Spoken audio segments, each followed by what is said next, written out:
What is going on, everybody? Happy Thanksgiving, or happy early Thanksgiving, I should say. It is episode 498 of Pop Culture Crisis. My name is Brett, and I am here with my co-host. Would you introduce yourself, please? Hi, Crisis Actors. It's Mary. Today, the coffee lady joins us on our pre-Thanksgiving episode. How are you, Sarah? I'm doing great. I'm back. I was ill for a couple weeks. She was slacking for a couple of weeks. But I'm healed, and I'm happy to be back. Are you excited about your Thanksgiving plans? Yes and no. So I'm flying to California on Thanksgiving Day, and then flying back here 2 days later on Saturday. Yep. That does not sound fun to me at all, traveling. I traveled over 4th of July, and it was a bit of a mess. At least on the way back to Minnesota, it was a bit of a mess for me. Yeah, on the way there, there was they moved my flight, and it was on the board at one time, but then they're saying it's not that time, and they have the phone updates that aren't accurate. It was all over the place. Honestly, if that starts to happen, I'm just leaving. I'm just gonna be here for Thanksgiving. Yeah, I have a pumpkin pie to make on my agenda later today, and I want to know what you guys think. What is the superior Thanksgiving pie? Yes, right now pumpkin is in the lead. We did put this poll up, ladies and gentlemen. What is the best Thanksgiving pie? The options were pumpkin, apple, and pecan. Pecan. I will never say pecan. Pecan pie. I'm not saying that. I will never say the North Carolina in me. That it does kind of come out when you say it like that. Yeah, I just never figured out how to say it, and I defaulted. Pecan pie. I'm not saying it yet. Yeah, I say pecan pie. Also, someone said, why is sweet potato pie not on there? It's because Brett specifically objected to Yeah, this is my, as far as I brought it up, but I've never had sweet potato. I'm running this rig, and there will be no sweet potato pie on this poll, ladies and gentlemen. I'm afraid. It's un-American. As far as I'm concerned, right?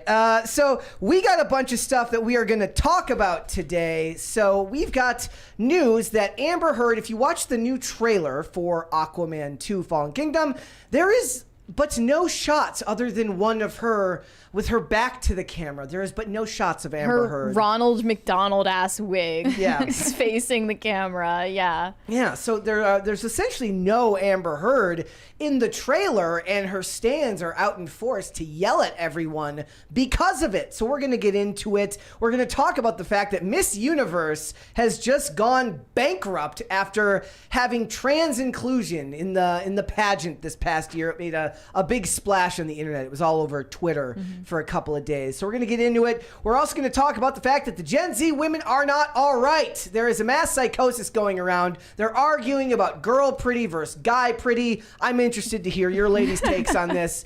So we'll get into that. Also, I want to talk about some celebrities that just don't seem to like Thanksgiving very much because they're un-American and they're evil. Okay, maybe that's a little bit hyperbolic. Unironically true. Yeah, kind of. We cover the same thing with July 4th. Yeah. They always complain. Yeah, it's proto-virtue signaling in the early days. So we're going to get into that. We're going to get into a bunch of other stuff. We got a lot of stuff to talk about. We are going to be off Thursday and Friday, so this is the last hurrah before the weekend. And it's one of those things where anytime this happens, I'm like, oh my gosh, I am so excited to have a couple of days off, extra days off. But then when it actually happens, by the end of the second day, my knees will be bouncing, and I'll be looking around. Because you're neurotic. Yes, and I don't really know how to sit still very well. So we got a bunch of stuff to talk about. So Mary, are you ready to get into it? I am ready. Sarah, are you ready? I am ready. All right. Guys, also, would you hit the like button on this video? Subscribe to this channel if you have not done so already. If you just saw the money fly past my face, that is a super chat just came through. Remember, all super chats, $20 and over. We will read those discussions, those super chats right then and there, and then we will do our very best to get right back on topic. We did pass 75,000 subscribers. We're up past 76 now, so we're on our way to 100,000. I want the plaque. I want the play button. Yeah. I want to be able to put it behind me. But we're going to have to cut it in half. Are you okay with that? I think you can get two. I think you can get a second one. No, we need to just get one and cut it in half, and just for the spirit. But if it does, it has to be like a jagged cut, so it looks like uneven. Like, it doesn't want to look like you just broke it in half. It's got to be one where it looks like it's going to be like one of the 1,000-degree knife cutting videos. Okay. Yeah. That's perfect. Maybe we'll do that then. We'll melt it. Then, do you want the top part has the logo, the bottom part has the show name? Maybe we can melt our YouTube play button into bullets. Ooh. How does that sound? That's a good one. Then do a gun range video. Would you want the top half of the play button or the bottom half? I was thinking of just going down the middle. Oh, you want to go? That's what I was thinking. You're thinking of a across the way cut. Yeah, across or the a way. diagonal sandwich. Yeah. Perfect. Well, I've heard if you cut this way, you get more sandwich. So, all right, let's go ahead and get started then. First things first, a little bit of sad news for you guys. Christopher Nolan has said that he will not be directing the next James Bond movie. He also said he doesn't want to do anything involving AI. He goes, Mystery Science Theater already did all that stuff. What? What does that even mean? He had a bunch of stuff to say on it. So it says, what does that have to do with AI? So he says, or, I mean, not Mr. Science Theater. What am I thinking of right now? I don't know what you're thinking of so at all. Well, so it says no, sadly, no truth to those rumors. He told the Associated Press when he was talking about the home video premiere of Oppenheimer, which just came out and it passed $950 million globally, which is a very big deal. And Nolan himself long said he'd be down. He always wanted to direct a Bond movie, but I think he won't have enough control over it. So. Christopher Nolan on the danger of streaming-only films disappearing. It needs to be fixed. He's actually not wrong, because I actually went recently I was going to go try and watch Tenet again, and it's just gone from HBO Max, and it's a Warner Brothers movie, so why would they get rid of it from their own streaming platform? People are also mad because Taylor Swift's Reputation era tour film got taken off Netflix. It's too bad. Just means that you weren't streaming it enough for anyone to care. Yeah. So no Nolan Bond movie, which is very, very sad. I would have loved to. Maybe have he seen should that. play the next Bond. He's I don't know if he still has the accent, because he is from the UK, but I think they were raised in Chicago. He's a sleeper agent. All right, Mary, tell us what's going on with the Hallow app, because I had no idea what this was. So some of you guys might know the Hallow app is basically a Christian meditation and prayer app. It's like a mindfulness sort of thing in that trend, but make it Christian. So they have a lot of people do voiceovers for them. They record audiobooks. They record Bible stories, sleep stories, prayers, all kinds of things. The Rosary. They have Mark Wahlberg on it.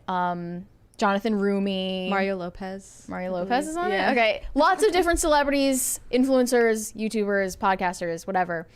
And they recently got Liam Neeson to do a collaboration with them for an Advent series that is themed after C.S. Lewis. And he's fitting for that because he was the voice of Aslan in the Chronicles of Narnia. So it just seemed like a perfect fit.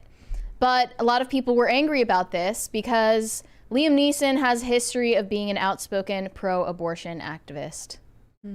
And that does not align with the values of the majority, I would assume, of Hallow's customer base that are pro-life. Yeah. So it doesn't really make sense, other than they were getting a little too excited at the idea of working with Liam Neeson. Yeah, maybe they just didn't do their due diligence. Yeah, it says, we're thrilled to... Oh, this was a statement from their CEO, whose name is Alex Jones.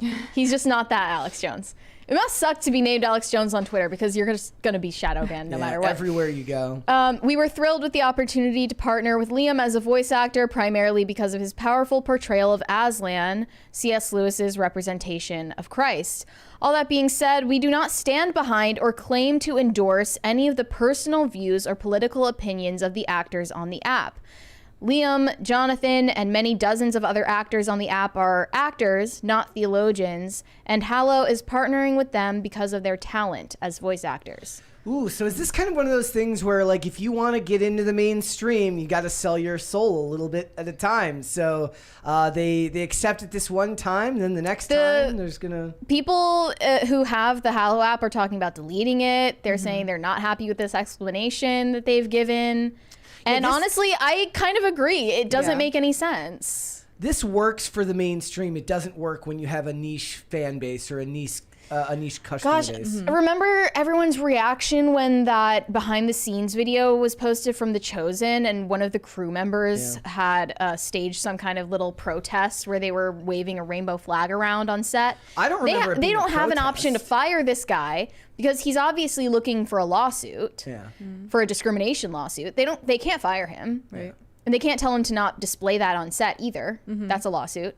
So everyone got mad and was like, boycott The Chosen. But it's like they don't have a choice. This is a different situation they easily could have looked into Liam Neeson's actual beliefs. And it's not asking someone to be a theologian if you're just a Catholic who believes what the Catholic Church teaches. That's not being a theologian, that's just being Catholic. Yeah. Right? Yeah. Who would they replace Liam Neeson with then? Who could they even get? Well, theoretically, he was kind of a good choice for this. Yes, but I'm saying Having if you want played them to Aslan, actually, if Jonathan you want them, Rumi is on a lot of these things, so. Yeah. I don't know about any other actors that would necessarily fall in line with this because it's such a sensitive subject for a lot of them. For a lot of Catholics. I mean, I guess Catholic you can get Kevin Sorbo or Dean Cain. In fact, I don't even know if I know they're considered conservative, but these days I don't know what that actually even means anymore. I think both of them are pretty pro-life because they're religious, but like for the average one, there are still plenty that are birth control alarm. I'm kidding. I'm kidding. No. Inside joke. But you know what I mean? Like there's a lot of actors that they would be able to try and get, but it also sucks that you have to then lay out all your beliefs to them beforehand, but it kind of makes sense because of the purpose of the app. But I have to be honest, if they got Lana Del Rey to do an audiobook on Hallow, I know that she's pro-choice and liberal and everything. You'd be okay with it? Grew up Catholic. Yeah. I would be more willing to forgive. I would be, but I'm not like a Liam Neeson stan or whatever. Well, I love those Taken movies, so.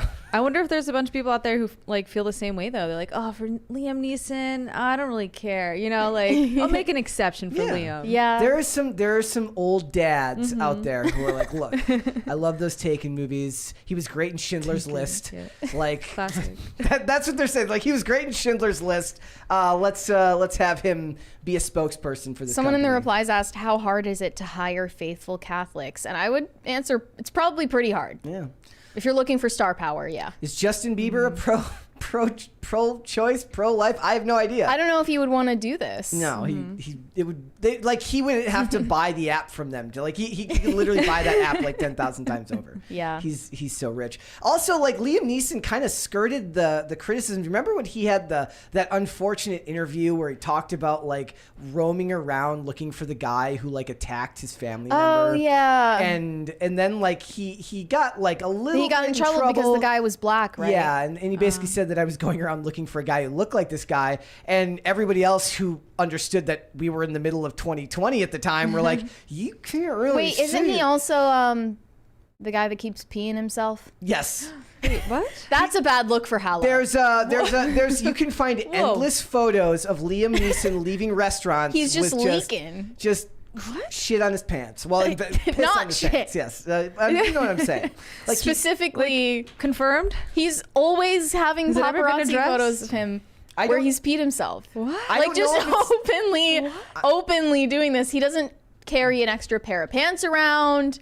He doesn't have a backup plan. He's just like, fuck it, I'm Liam Neeson. He's just old Deal and with it. senile. Like he's not senile. There's literally a Reddit thread called "Why Does Liam Neeson Pee His Pants?" Just wear a diaper, bro.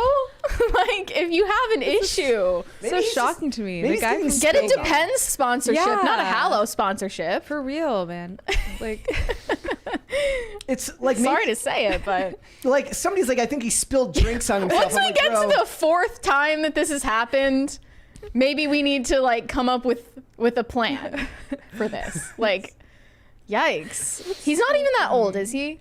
I was about to look up how old he is. He's only in his like 60s, right? Somebody said he could have incontinence. He should go to his doctor. Well, maybe he's got that Hallow sponsorship. He can afford to go to his doctor now. He can go ahead. I'm and do sure that. he could before. Who would you hire? Who would you hire in place of him then? There's got to be at least some actor you can think of, or somebody who's fairly religiously faithful that you would put in that role. Alexa Panavega from Spy Kids. She's like gets articles written by Fox News every so often about how she moved out to Hawaii with her husband to practice their faith. I would assume that has something to do with being pro-life, and she's much younger and hipper. Not as famous, but Kat Von D just converted, or that would she's be just cool. baptized. Yeah, she has a nice voice. they could do that. Wait, does Kat Von D like? But you have to be careful with all of these people. They have reputations and public platforms of their own, and you can't govern what they do with them. Right. It's difficult. It is difficult. And Liam Neeson is huge. Yeah, he's definitely still that's a bigger than big deal. both of them. Yeah. So they just got a little too excited at the idea of working with him and didn't think about the consequences. Do you think it'll hurt the app? Oh, yeah. People are talking about getting rid of the app over this. So I think it's a little dramatic. Is in my that the opinion, one that but Mark I get it. Wahlberg was always promoting? Yeah. Okay, where he's like at the gym. Wake up, pray up. Yeah. like maybe what Mark they do, Wahlberg. they just double up and get 2 of Mark Wahlberg. Yeah. Like Mark everybody- Wahlberg's clone. Yeah, they just clone Mark Wahlberg and have him do it. He's done because plenty One of of his stuff for brothers. them, though. He's Mark Wahlberg's hilarious. There's like 4 Wahlbergs, aren't there? Someone said Morgan Freeman. I don't know. I If don't think Donnie Morgan Wahlberg Freeman is Christian, is he? Denzel Washington is nominally Catholic, or is Catholic, I believe, and talks about God on a regular basis. So maybe they get Denzel Washington to do it. But the problem is that that throws his hat in the ring, and he's made a pretty big career of just being religious but not outspoken. But does that imply that everyone after they replaced Liam Neeson is pro-life? Yeah. No, it doesn't. Yeah. Very few people are willing to take that line. So maybe there's a middle ground here where it's not necessarily that you have to be pro-life, but you're just not outspoken about being pro-choice. Maybe you've just never spoken on it. Sure. So the idea would be find a That's celebrity different. and then not ask them. Liam Neeson has been like very outspoken about like pro-choice activism, especially in Ireland, which is a historically Catholic Mel Gibson? country. Mel Gibson. I think they might have already. Jim Caviezel would be good. I think they might have already worked with them. So All of those guys would be good choices. if you look at the list of Hollywood actors that would be willing to do something like this, it's pretty short. the problem with that's the problem, right? Is So- like this was why I felt bad for those actors who got hired or who were on those movies that got bought by the Daily Wire. Like now they have to be like, but I don't work for them. I didn't know that was going to happen. It got sold there. I'm not like, I don't, who's Ben Shapiro? I don't know who that is. Like, what do you mean facts don't care about your feelings? I have no idea what you're talking about. Like, they're then going to be broad brushed as being like conservatives, even if they're not. And I don't want that for either side. I don't want these industries to be ghettoized where you're like now the conservative actor. Is right? Mark Wahlberg really seen that way? I think because of the money and influence that he has in the industry, he's kind of like a Mel Gibson where he gets to do big projects anyways. But Jim Caviezel will absolutely from now on be seen that way.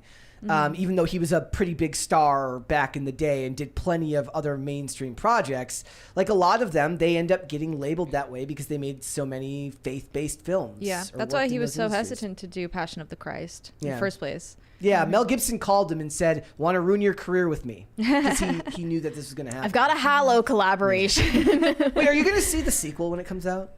For Passion Sound of the Christ? Freedom? No, Passion of the Christ 2 Oh, Electric Passion of the Boogaloo. Christ. Wait, what? It's I not mean, called yeah, that, I'll watch it. I don't want to get my hopes up for anything yeah. coming out of Hollywood. And the fact that there's been such a long time gap in between the movies, it just seems like a bit of a cash grab or a publicity grab. Yeah. And it doesn't need to happen. Who's in it? They don't. Yeah. They don't think they've. The only made, name I remember from the first one is Jim Caviezel. They haven't made any official Italian announcement actors. about it. But All right. yeah. Kat Von D was on Tucker Carlson. Speaking of which, Speaking of Kat Von D. Kat Von D is in the middle of her public conversion to Christianity and posted this selfie with Tucker Carlson on her Instagram story. I haven't seen an interview come out yet, but I assume you're going to be seeing Kat Von D on Tucker on X in the coming weeks. Nobody is living a better life right now than Tucker Carlson. No. He just gets to do whatever he wants. Every interview he does, he just looks like he's a giddy Yeah. child who's excited to talk to all these people that he just wants to talk to. He was on a Theo Vaughn recently. Yeah. I haven't watched it yet, but I want to watch it so bad. He has a thing where Theo Vaughn talks about how fentanyl ruined cocaine. And he's like, yeah, they ruined it. And he's like, what? He's like, yeah, with the fentanyl. And it's like, and then Tucker Carlson, being Tucker Carlson, he's like, they used to put baby laxative in it. He's like, yeah, but I'd rather be on the toilet than dead. They did? Oh yeah, What? they cut drugs with all sorts of garbage Oh. and poisonous chemicals and stuff. Don't do them, ladies and gentlemen. Even though I told Mary once she'd be great at doing drugs, you shouldn't do drugs. He did. It's bad. You don't want to do that. So she's always been that pale. I don't know a whole ton other than the Yeah. times we've talked about her. In her cosmetic line, she came out with a foundation that was just white. like paper white. I considered buying it. Yeah, she's sticking with her aesthetic, which I enjoy. I like it. I don't. Well, think you shouldn't just change everything about yourself. Like if she started dressing like a Stepford wife, it wouldn't come off as authentic. And it's more inviting to maybe people who don't necessarily understand the transition you've made to this other way of living, where if they see that not everything about you changes, that's more inviting to people who might be considering or dabbling with the idea of perhaps finding faith or something like that. Absolutely. I enjoyed her interview with Ali Stuckey. She said, when I worship, I don't want to go to a rock concert, which resonates with a lot of people.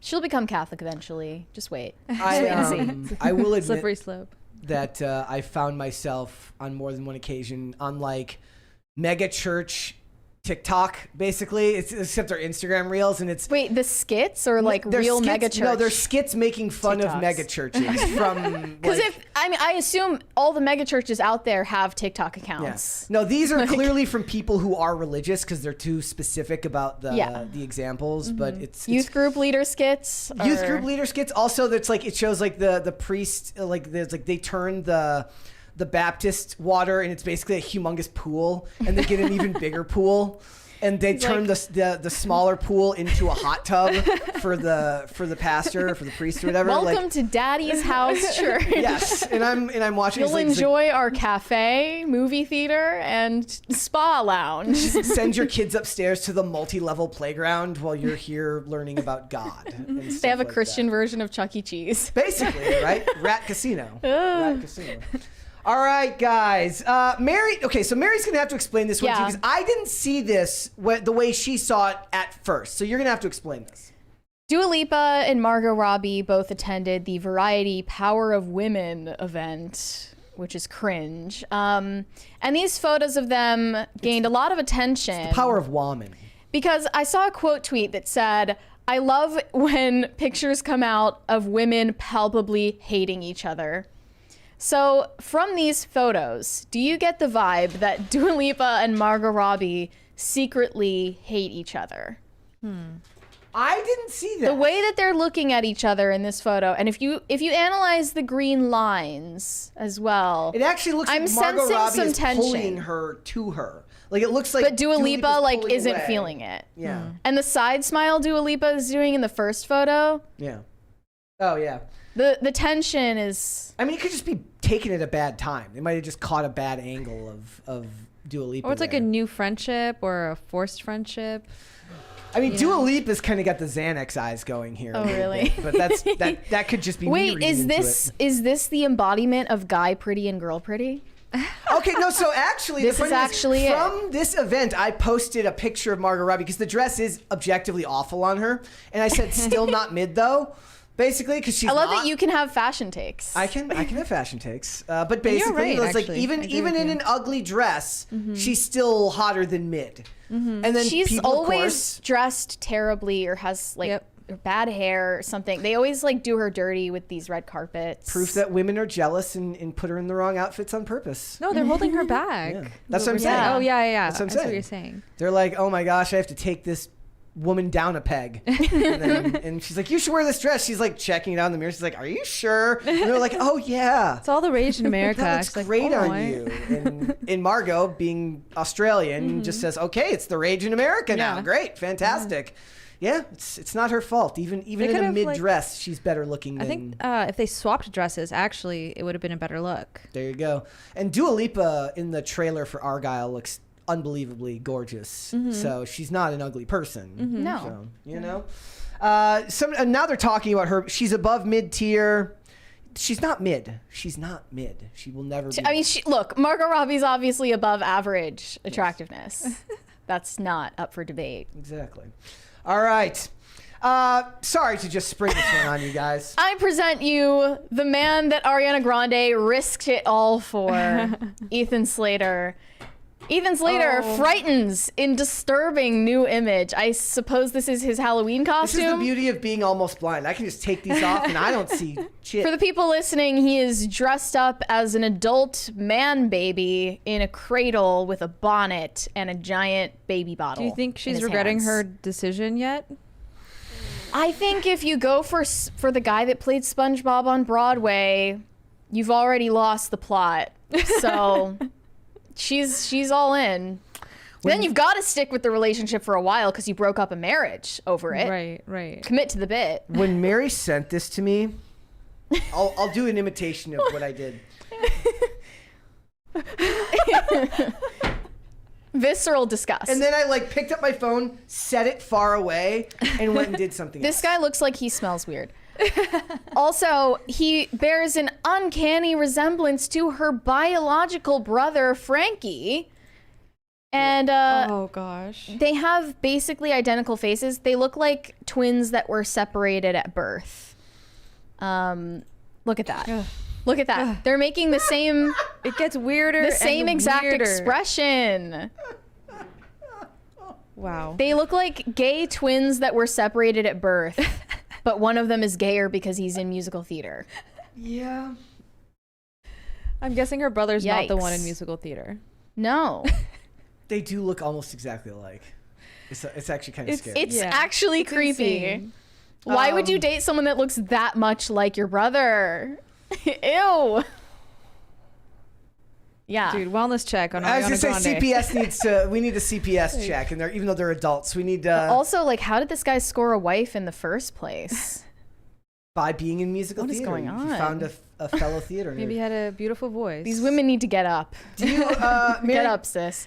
I'm literally just trying to get the hell off this picture as fast as I can. Do you want to tell Yeah. Sarah who Lil RT is in case she doesn't? Have you heard of Lil RT? I have not. Okay, this is a child rapper who is being promoted by his mother, who is a stage parent. He often uses incredibly adult lyrics that involve sexuality and violence, anything that you would hear from an adult male rapper. But he's only 6 years old, and he's also barely literate. So Kai Cenat, the Twitch streamer, decided it would be a great idea to have this kid on his channel and do a little collab with him. actually I don't know if we can actually play what he says. I mean, we need to. Okay, here we go.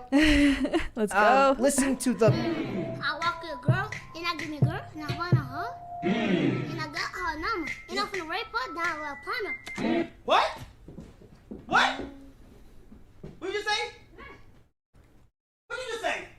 Oh my gosh. And this is supposed to be like a funny gag on his stream that people laugh at. I don't find it funny at all. This kid is 6 years old. He shouldn't even know what that means. Right. That wasn't like planned or anything, right? This is If it was planned, that almost makes it worse. Right, of course. If Kai Cenat told him what to say. Yeah, it seems like Kai Cenat's actually upset, like as like a older brother figure. I think that he's like, this is going to get me more viewers. Like this, he's already capitalizing on the kid. He clearly doesn't have any morals. And he's a Twitch streamer? Yeah. Right? So you can say that on Twitch? I don't think you can. Probably pulled it afterwards. That might be why he was actually Yeah. upset, is because he was like, oh, this kid's going to get me banned. How and why does a kid this young even have this in his vocabulary? Good question. Yep. Yeah, not the Yeah, I blame the parents. best thing you've ever seen in your entire life, but better than this. I can't believe the first reply is, this isn't Kai's fault.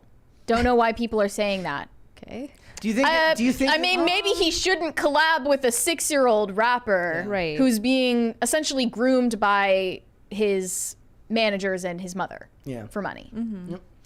All right. I don't know if you guys saw this yesterday, but a comedian named Matt Rife went very, very viral where he told a joke that honestly, it wasn't offensive, but it really wasn't all that funny, but people got pissed. Okay, if people are offended by it, it must be slightly offensive. Yeah. Right? I don't know about that. Everyone's really offended. But this is on a Netflix special. Yes. Called Natural Selection.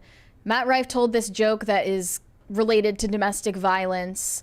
Everyone got really outraged by it because his audience is primarily female.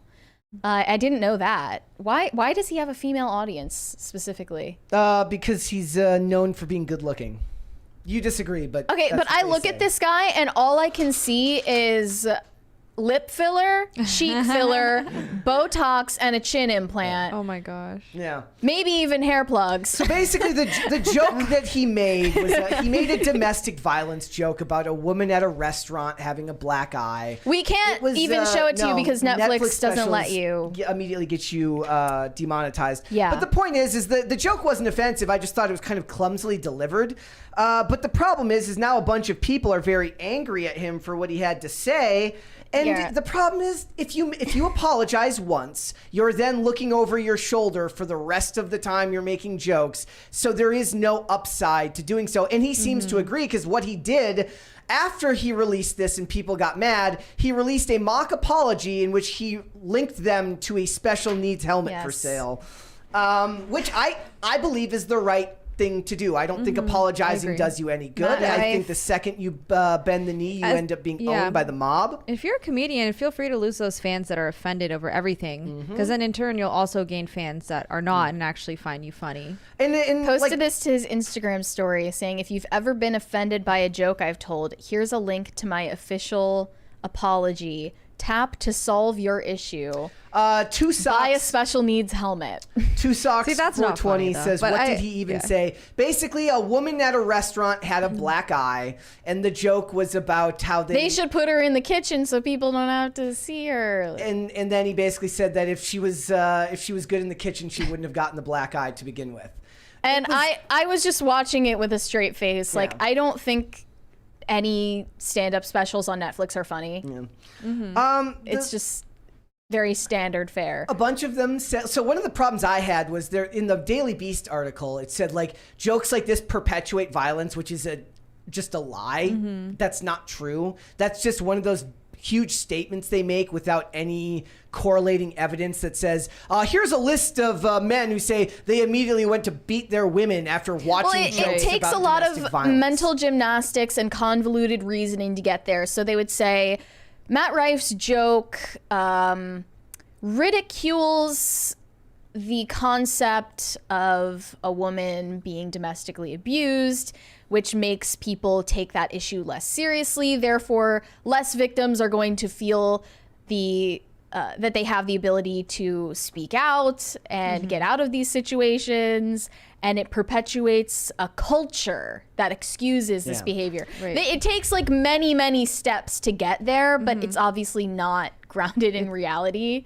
Yeah, it's just like a roundabout BS reason for censorship. So he said, that's one thing I wanted to tackle in this special, is showing people that despite what you think about me online, I don't pander my career to women. I would argue this special is way more for guys. So the title of the Daily Beast article is, Matt Rife wants men to like him, so he punches down at women. And the comedian best known for being a hunk says he doesn't want to pander to female fans. So he opened his Netflix special with a domestic violence joke. But like looking at this guy, I don't understand how he's known for his looks. For being a hunk? For being a hunk? That's a bit of a stretch. He looks like very Juvederm puffy. Yeah. Like he's overcompensating for something. I can't hear the phrase punches down without thinking of Dave Chappelle anymore.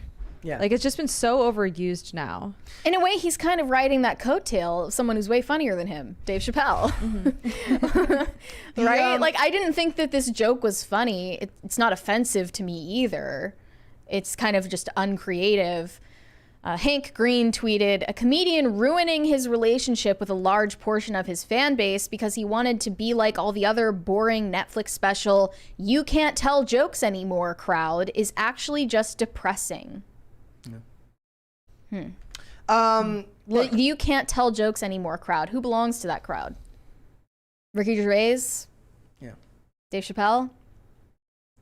Charlie Sheen? Charlie Sheen? It is true that people will say that domestic violence jokes are not funny. They're wrong.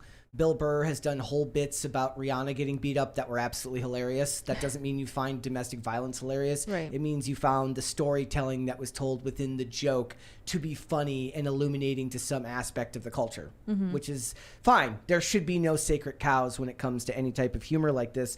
Also, like there was another one of him like making fun of a deaf person at a show, where it's like, look, he does good. What people say is like he's got good crowd work, right? And the thing is, that joke was at the very start of the special, which means it was designed to break the crowd in. Well, after he cracked the joke, he said like, "Just testing if you guys are gonna be fun tonight or whatever." Yeah. So you find the line, you push it to the line of where you think that's going to be, and you go there.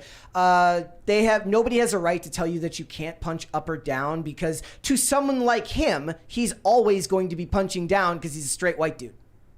He'll always be punching down. He will never be punching up. I guess, but then he can make fun of Jeff Bezos and billionaires, which those lame people who were making these TikToks would love, right? What is a dark sense of humor if you can't make fun of people? Yeah.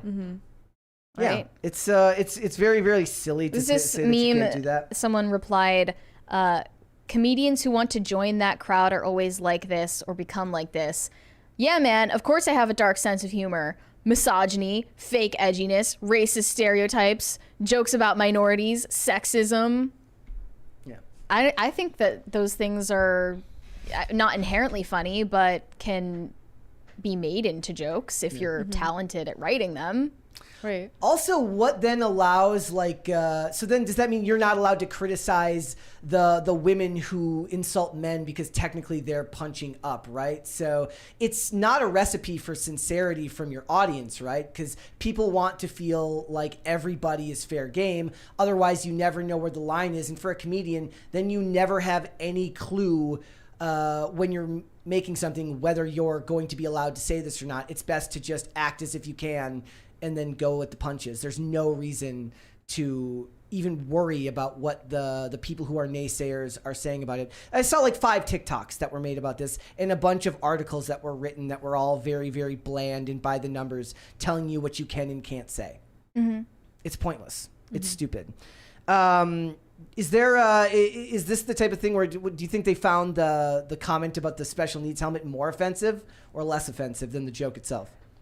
It sort of seems like he's stealing the joke from Candace Owens, because she had that college tour clip that went viral where a student was in her line for questions and she said, "How do you feel about the fact that you're actively making students feel unsafe on this campus?" It's also stupid and she said, "I don't know, get a helmet. I'm too pregnant for this." He kind of stole that joke. It's also stupid because, look, you can go on Instagram and look at reels that are 100 times. The stuff that I look at every day is 1,000 times more offensive than this on a daily basis. The things that I send people to my friends tend to be 1,000 times more offensive than anything that this dude has said. He had a really big bit on OnlyFans that went viral, right? Yeah. What was that about? I don't even remember. It was everything that I've seen. Then he had from like him, another joke about crystal chicks. Yeah. Everything ladies that I've seen put down from the him, pebbles. Everything that I've seen from him has been in shorts, but he's got 6.4 million subscribers, so he's not going anywhere. Like, you're not going to lose your audience just by virtue of that size. One special isn't going to be enough to do you in. Well, by comedians becoming so unfunny, they created a vacuum for people to fill. Yeah. So if he sees the opportunity, it might be a good thing if he's able to get women to laugh at themselves, which this culture prohibits. Let's watch one of these from the people that were complaining. What was the one that you said was this lady, right? The most annoying like woman on TikTok. Obviously. From men and women, but primarily women, which is bummer. But I mean, I know why that is. What rhymes with maternalized misogyny? But I digress, you know what I mean? That's for you to unpack on your own. All of the comments in this vein of like, oh, it's just you getting offended, speaks to how you perceive the intellect of people who just don't fuck with punching down comedy. Because the understanding is that we're so fucking stupid and fragile. Snowflake, can't joke about anything these days. They say that, but it never stops them. So what are you talking about? All are like, I can't joke about being racist anymore, and you do it all the time. So who's stopping helping you, bitch, not us, clearly. But that's besides the point. I want to float this idea to you, though. Just mull it over. Let's see what you think. Maybe the joke just sucked. Like, have you considered the fact that maybe it was ass? Because believe it or not, bitch, as a fucking indigenous, thick, brown woman, I have heard many offensive jokes. Time and time again. That shit don't hurt my fucking feelings. You think that was my first time hearing a fucking white guy with a concave chest and a god complex joking with the bros about how much he fucking hates women? It's like you don't know me at all. Did you just find me today? The irony of that entire situation is that it takes a great deal of intellect and wit and a unique perspective in order to write quality joke. But it takes a single-digit IQ to laugh at a joke where the punchline is you hitting women. Only the worst people you know laugh at shit like that. Let me tell you something. If I'm telling jokes and the only people laughing with me are men whose whereabouts on January 6th are currently in question, someone check me into a fucking hospital, bitch. Like Wait, something is wrong. Wait, what is this about January 6th? How did we get to January 6th? What was that? Where was Matt Rife on January 6th? Also, she's saying, I can't believe that her takeaway from that was his punchline is that he hits women. Yeah. He was actually if you thought about it, he was making a joke about the guy who's the abuser. He was making a joke at the expense of the abuser because the stereotype is that you're such a piece of shit that you hit a woman for like burning your dinner. Exactly. Like you're making fun of abusers and they're calling it enabling abusers. She has a very Kamala Harris laugh.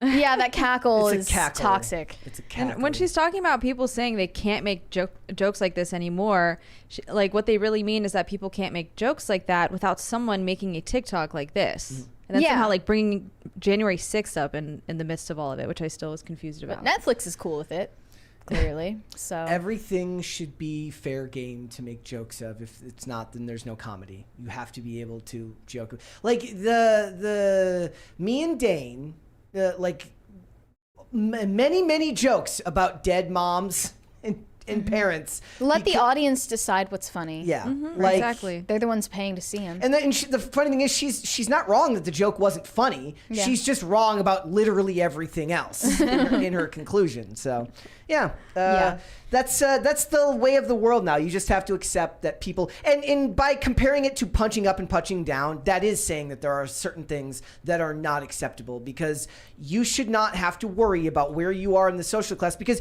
it takes a degree in Marxist philosophy to understand where you sit in the pecking order if you're not a straight white dude anyways. Like, we need a manual. You need a manual to figure out where in the totem you are, as far as like what part of the oppressed class you actually represent. So the best thing you can do is just to say F it and just make the joke anyways. Like I said, Bill Burr made these jokes a decade ago about Rihanna because he joked about Chris Brown beating her up because she wanted to go to Baskin Robbins. And that wasn't the actual joke. But the point is, the way he delivered it was funny. He also said, like, women, he said, gold diggers are the wife beaters for men.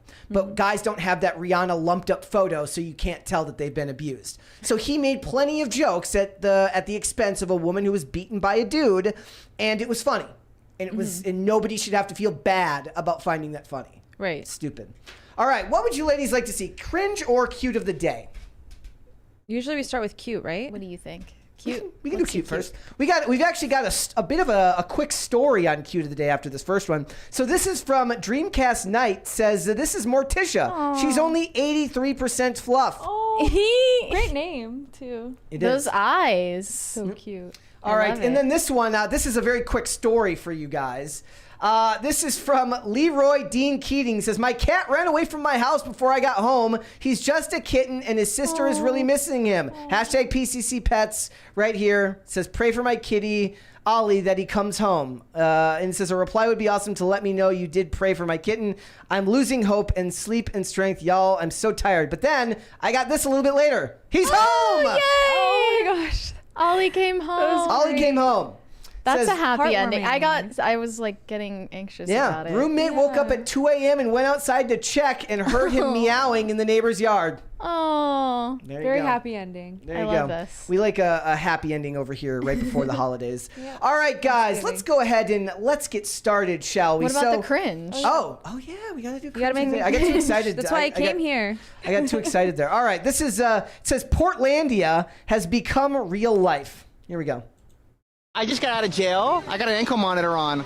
Okay. And I spent 9 months in jail. You know what my crime was? Saving animals. I did the exact opposite. I threatened to shoot up a vegan festival. I'm kind of glad that they arrested you for that. So I was involved in the vegan movement for a long time. I still eat a lot of plants. I still have lettuce and grapes and yeah, but I have a little bit of turkey bacon, but I don't care. The turkey cares. I got so sick as a vegan. And what were you eating? I was into the fruitarian and the raw vegan. There you go. Yeah, It's not healthy just to eat fruits all day long, though. I guess so, yeah. I mean, fruits are healthy. Why did you go vegan in the first place? I wanted to get happy. I wanted to be healthier. So it wasn't for the animals. There's no ethics in nature. There's no morality in nature. It's simply survival of the... That's what makes humans different, is that we do have morals and ethics, or we should. We're animals just like any other animal in nature. We're not in nature. You're not in a jungle with lions and tigers. You're here in Washington Square Park carrying a Trader Joe's bag. I mean, I'm eating food. That's largely... You went shopping. You picked that off of the supermarket shelf. You're not in the jungle. Wow, I never thought a vegan would win a debate. How did it get to the supermarket? Farm. So somebody had to. Well, he's saying like, it's nature. It's my primal nature that I need to buy food from the supermarket. I also love that. How long was he a vegan before he became unhinged? That's what I want to know. I also love. I mean, that those he things are has probably connected. I love that he has to look at this and then take it seriously. Yeah. Yeah. Are we gonna side with the mass shooter or the vegan? That's the mass shooter every single time. Okay. Yes. He could improve his posture though. Yeah. He was just in jail for 9 months. Yeah, Mary. he's very like neck out and like droopy shoulders. Yeah. He needs to get that. Have you ever seen those like things that correct your posture? You can wear like the thing that corrects your posture. He needs that. Yep. He needs to get his hands on that. All right, guys, let's go ahead and get started. So, now that we are 48 minutes into the show, ladies and gentlemen, a new trailer has come out for Aquaman 2, and unfortunately, there's a very big person missing in all of this. That is, of course, Amber Heard, who seems to have been completely removed from the promotional material. She had like a blink and you miss it moment in the first trailer that came out. Yeah. We almost missed it. In this one, people are claiming there's actually a frame of her dead in this trailer. So they've figuratively killed her off. Aquaman is now a single dad with his baby. What did you think of the trailer? Does it make you want to watch? It was fine. Maybe it's just because everything has been so crappy lately, and I'm still coming off the garbage that was the Wish movie that we saw yesterday, which was literally just large-scale communist propaganda, worse than I've ever seen from a movie, at least in the last however many years. Wow. Like, I watched it, and I thought, I would have rather it came out in the summer, but it seems to be a paint-by-numbers DC movie. Will it be good? I have no idea. I didn't really think all that highly of the first Aquaman, but it wasn't an awful movie. I would never watch it again, and this trailer falls more in that same line. It's him and his brother with a bromance, basically, as they try to Doesn't pass the Bechdel test. Black that's Manta. for sure. So all of the Amber Heard. I will say that I think that Yahya Abdul-Mateen does great as Black Manta. I think he captures cool. Okay, there were while like doing this 3 role. seconds of him. No, there's more than that. There's at least But 30 seconds all of of the Amber Heard supporters are expressing how upset they are with the trending hashtag We Want Mara. What do we want? Yeah. Amber Turd. When do we want it? Now. Wait, so we were talking before the show about there was another tweet where somebody brought up Ezra Miller never lost his role in his movie. Jonathan Majors is under investigation right now for domestic violence. He's not losing his roles in Marvel movies. I would argue that the Jonathan Majors one isn't a great example because he did lose a bunch of promotional sponsorships before that were supposed to come out. He had like a sponsorship with the As Army. did Johnny Depp, Yeah. if we're talking about Amber Heard. But this says, abused by her ex, taken to court for coming forward, and humiliated in a televised trial. And this is the thanks she gets. Yep. And another one said, the disrespect is crazy. Without Mara, there wouldn't be an Aquaman. He would just be another drunk, smelly man who falls asleep on the streets. She made him realize he's the connection between land and sea. This movie's marketing is a complete joke. The problem with that is that anybody could have played Mara. It's not like she was any great shakes in that role. You could have dropped her. Immediately after all this stuff started happening, they're like, just drop Emilia Clarke in there. Just drop her in there. We'll be fine. It's not like she brought anything scintillating to the performance that makes people want to watch it again because she's in it. Well, if they were fighting on set as much as the reports say, she did a good job of faking the chemistry for the cameras. Yeah. I saw another interview where she said that Jason Momoa would I don't think they had go any, to her trailer and take her book, whatever book she was reading, and tear out the last page before she can get to it. I don't believe that. She literally said that on Jimmy hilarious. Fallon. She's, Do we believe And everyone was everything laughing Amber like, Heard oh, says? Jason, he's so cheeky like that. she's histrionic. She's being Yeah. over the top. I don't buy that. It says- Top comments Likely. from the Aquaman post on Instagram say, this will flop harder than a fish out of water. We'll have to Too bad see. you killed all the hype for the next 2 years by announcing a reboot. Aquaman and the lost money. Yeah. Yeah, I don't think the hopes were high for this movie, regardless of Amber Heard's And I don't think they had role great in chemistry. I don't. I think they had wet blanket chemistry. If anything, I think they look on screen like they'd rather be anywhere but next to each other. Just like all the people in the Marvels look like they'd rather be anywhere but talking to the people they're actually talking to. He seems to have better chemistry in this trailer with Nicole Kidman than he ever did with her in the first movie. There's a lot of Nicole Kidman because we have to at least meet our female diversity quota. Yeah. And Get women to talk on screen for at least 15 seconds, and then we're good. We'll end up going to see this. We'll end up going and reviewing it. I'd rather go watch this than ever watch that Disney movie we just watched again. So do you think Mara dies in this one? Probably not. It just says, stop crying. Mara's in the new Aquaman 2 trailer. She's just dead. And then it pans to like this really blurry corner of one of the frames that doesn't really look like a body, but I don't know. Maybe she'll die in the movie. Then everyone will get what they want. Yeah. For the sequel, they said that it was always supposed to be more about him and his brother, and she wasn't going to have such a big role in this one anyways, because they admitted during the trial that she and Jason didn't have much chemistry, and they were looking to get rid of her anyways. Yeah, but Mary Sue says that's a cop-out answer and that it's really because they don't support victims. It's not, no movies, it's literally not their job. It's not the movie studio's job to And Zack Snyder and his wife reportedly were on her side. Yeah. Well, Zack Snyder's very loyal to the people he hires for his movies, which is fine. You want to do that? Great. She had more scenes in the extended edition of the Justice League that showed up on HBO Max, but that was like 4 hours long. So there was room for that there. And it says her Heard has slowly started feeling brave enough to voice their support publicly. That's her supporters. And they have a good reason to be cautious because they've been given threats of violence from Depp's fans. They're just out there. Like, my bigger concern is why this is like still it's time to move on, ladies and gentlemen. There are new abuse stories to talk about. There's a ton of women and men all going through horrible shit in Hollywood right now. You can move on and talk about the next one. Many suspect Warner Brothers and James Wan are simply bowing to the desires of Depp's fans. After all, notes from Heard's therapist allege that James Wan had been complaining he couldn't even post about the film without Depp's rabid fans inundating it with hatred and harassment. That doesn't really imply that he supports either one of them. Yeah. It doesn't imply that he sympathizes with Johnny Depp. It just means he didn't like that she had all of this drama and baggage attached to her name that was attached to his movie, which is a fair criticism, right? No studio would want to have to put up with that ever anyways. Right. And that does not make regardless of whether you're the abuser or the victim. Yeah.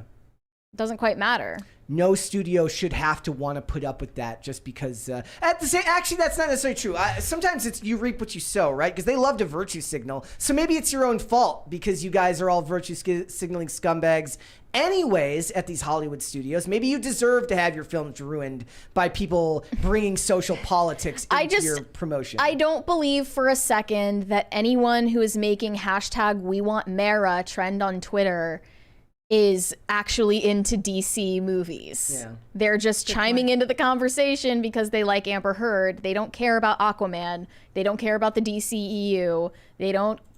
any other conversation about these movies would be totally uninteresting to them. They're just taking the opportunity to get their digs in. And that's that kind of says a lot about where DC's at right now, where the most they can muster for a movie is a discussion about domestic violence.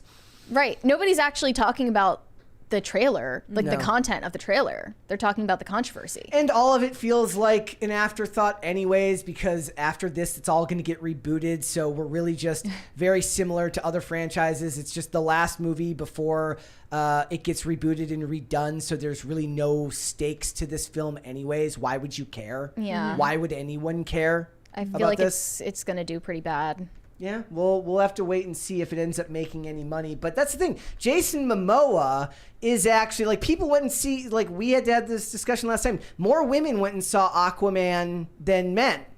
That's not what happened at Captain Marvel. Jason Momoa shirtless. Yeah, they wanted to go look at Jason Momoa without a shirt on. That's not what happened at Captain Marvel. The women didn't come out to support Captain Marvel. It was men that outnumbered women at Captain Marvel. So if the women who support Amber Heard want this movie to do well and want Amber Heard to do well, they should go in there and they should make loud noises the 5 seconds she's on screen. They should get really rowdy in the theaters and have a lot to say.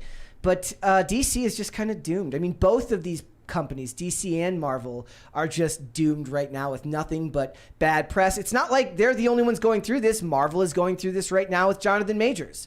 And I couldn't think of a woman, like, I guess there's just not a whole ton of female violent offenders in Hollywood, but there aren't any similar cases that I can think of. The closest I could think of was the Allison Mack being part of the whatever it was, the sex cult. I don't think there is a female version of Ezra Miller. Chat, is there a female version of Ezra Miller or Jonathan Majors, alleged Jonathan Majors? We don't know whether they're victims, whether they're actually abusers, but we know that they've been accused of crimes. Everyone that I could think of, I mentioned, like, Martha Stewart, I mentioned a couple of other ones, and she's like, those are financial crimes. No one takes that seriously anyway. You brought up Winona Ryder having gotten in trouble for shoplifting, and I was like, no one actually is scandalized by shoplifting. They were back then. It was a maybe big back deal. then. Huge deal. It was a big deal back then. Today, if a woman commits financial crimes, they're like, yes, girl boss queen. So I don't think there are any female equivalents to Ezra Miller because women just don't commit violent crime as much as men. Right. Yeah, that's just Andrina says, like a rapey one. I mean, well, I guess I mean, that is like the highest order of crimes that you can commit, right? I mentioned most worse people's than murder. estimation. I mentioned Martha Stewart. Oh yeah, I mean, there's all those pictures of Oprah with Weinstein. Is that guilt by association? I have no idea. Yeah. But we're talking about convictions that actually pull support from a studio from you, and I just don't know if there's a female equivalent to that. The men are just more inherently violent, I guess. You're more likely to have a studio fire you for supporting Palestine. Yeah, we saw that today too. The lady from Scream, from the Scream franchise. What was her name? Melissa Barrera. She lost her job for supporting Palestine, and Susan Sarandon, I think, lost her talent agency for being pro-Palestine. I'm so confused because weren't people making fun of Gal Gadot, or Gal, I don't know how you say her name, Gadot, for screening like a pro-Israel movie? It was like, which side is Hollywood Social on? media is on the side of Palestine. Hollywood is on the side of Israel. So when they're making business decisions like this, you're going to see them favoring Israel. I see. Okay. Yeah, there's just and Amber Heard is still working. She had another thing coming out this year, that weird movie where she was like a doctor in a village going through the Salem witch trials or something. It's more like her that. style now. Yeah. So somebody mentions Cardi B. Cardi B's not really an actor though, so it's not really relevant to this situation. I can't think of a an actress that has been in that situation. So men are just more likely to get in trouble, I guess. Yeah. All right, let's go to Super Chats. We got some there. Bucky Ducky said, Amber heard this, Amber heard that. When will someone tell me what she heard? Good question. What do you think she heard? I want to know. Shane H. Wilder said, Mary, in response to your Twix post, can I argue politics with the turkey? LOL. Hi, Brett. Hi, Sarah. Yeah, let me just read this post for context. Thanksgiving PSA. Don't wash the turkey with dish soap before cooking it. Don't fight with your family about politics. I think these are both solid pieces of advice for Thanksgiving. For some reason, people are still washing their turkeys in the sink, spreading salmonella everywhere. What?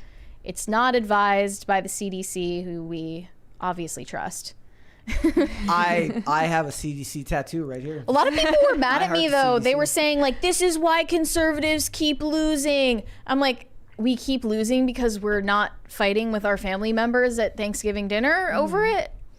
That doesn't really make sense to me. The best way that you can, I guess, debate with your family about politics is just by being a more well-adjusted, family-oriented person than the rest of them, than your liberal relatives.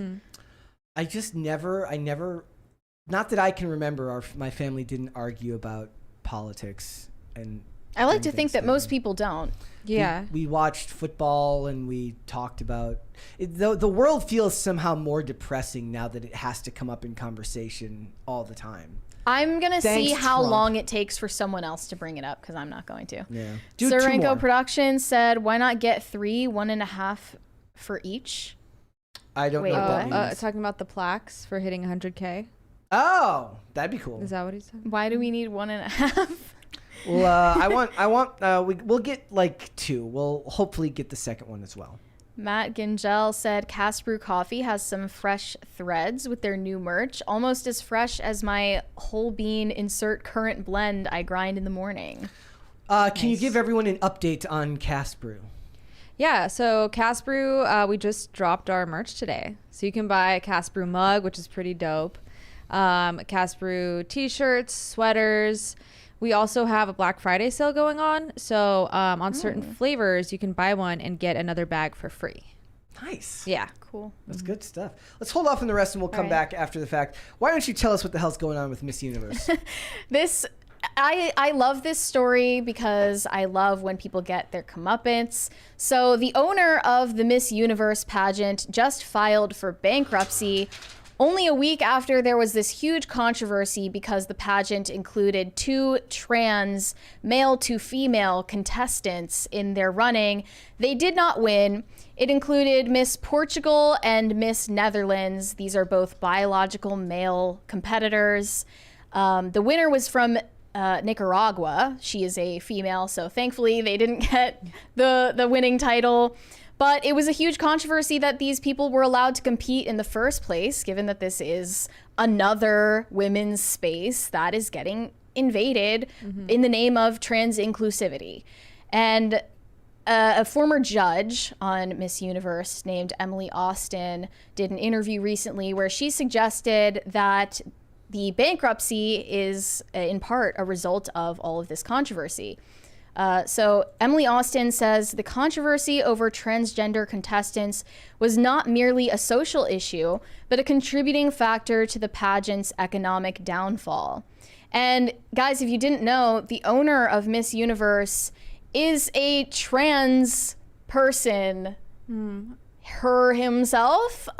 This is another biological male who identifies as a woman that took over the pageant, which used to belong to Donald Trump back in the 90s until 2015 when he sold it under political pressure. When he made comments about immigration, they wanted to cut ties with him with NBC, so he had to sell it. But ironically, all of these people saying, this would have never happened under Trump's leadership when he owned the pageant, he did celebrate including trans competitors in the pageant at the time, back in 2012. When I say I don't understand the progressive wheel, I don't understand. When is it? So immigration is bad, but trans is good. So should Donald Trump's comments on trans inclusion have superseded his comments on immigration? I don't know. There are no rules. They just make them up as they go Well, on. as he stepped into the world of politics, he probably didn't have the ability to keep that going anyway. There's a $20 super chat here from Dreamcast Knight. Says, as Razor Fist would say, go woke, go broke, get woke, then croak. Yep. Yeah. I heard a Scottish newscaster say, get woke, go broke. So Trump repeatedly celebrated the inclusion of transgender women competing in the Miss Universe pageant. That included a 23-year-old transgender woman named Jenna Talakova participating in a Canadian pageant. And he also praised the winner of Miss USA, Olivia Culpo, for saying that transgender women should be allowed to compete. So this has been going on for a lot longer than people realize. This is over a decade now in the making, and somehow we're still shocked. So I wanted to show you a video of the two trans competitors. I can't stop watching this. Miss Netherlands and Miss Portugal holding hands in an Instagram video, just dunking on all of the female competitors. Hold, please. Turn the volume up. Caption, 2 men wear woman face at Miss Universe. Yikes, right?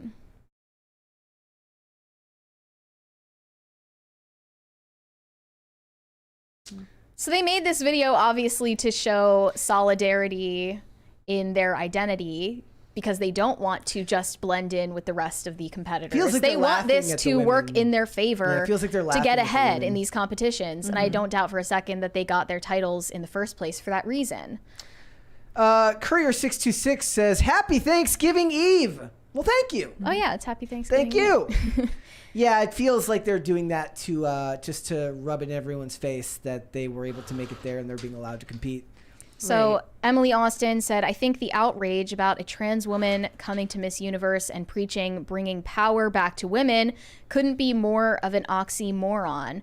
But the newscaster that was debating with her about this said, well, it's all about the looks, right? So if they're able to look like women and look like the rest of the pageant competitors with cosmetic surgery, with makeup, airbrushing, outfits, makeup, all of these things, then what is to stop them from competing? This is a competition about appearances, right? But she maintained that actually your answers to interview questions have a lot to do with whether you will win. And if you're telling stories about your life, having grown up and lived as an adult man, how do you have anything to say about women? How do you have anything to relate to with the women watching? And also, it's not just about looks, because this is about celebrating women's beauty. Right. It's not just like, you know, we can trot out a blow up doll on the stage, and if we decide that it looks better than the rest of the competitors, then they can win. That doesn't follow. You know, there's a Miss Black America. Like, what if does that mean if a guy can just be a woman at a competition, does that mean that somebody could just throw on some makeup and become Miss Black America? Is that not the same thing? I ask you. I'm sure that Miss Black America was invented because of discrimination, right? It says the Miss Black America Beauty Contest is a competition for young African-American women. The pageant has garnered the support of artists, activists, and performers, including Stevie Wonder, Curtis Mayfield, and Oprah Winfrey. Over 40 years. In 2009, the pageant had a kickoff in Washington, D.C. to rebrand the competition. The first teen winner, Miss Ashley Anglin. The first runner-up teen was Monet Jackson, a resident of Mitchellville, Maryland, and Destiny Welch. So this has got a long history. And if what they're saying is that all it takes to be a woman and live a woman's lived experience is to put some makeup on in a cocktail dress, then I guess why would it be any different to slap some makeup on and become Miss Black America? Does that idea sound ridiculous to you? Because it sounds ridiculous to me. Well, yeah, we were also talking about how technically Mary couldn't enter the Miss Universe pageant, but Brett, if you dressed up as a woman, could. I mean, Unironically, Brett is more eligible for Miss Universe than I am, because if you're under 5'3", you may not compete. I just squeak by on the height requirement at 5'5". Brett is also more likely to get a role playing a Disney princess at the theme parks because of his height. So a biological male unironically has a better chance at winning this title than I do. Than a woman. That's crazy. Quite ironic, but I'm glad they at least chose a biological woman to win in the end. There was like a mock article that says it said like Miss Universe, at least it's a real woman. It wasn't, it was... What more do you want? Yeah. And all of these pageants have been criticized for years for being shallow. Yep. And this is the ultimate testament to that. Yep. It is shallow. Like what, guys? It's just you about can just looks. dress up as a woman and be considered one. Thank you.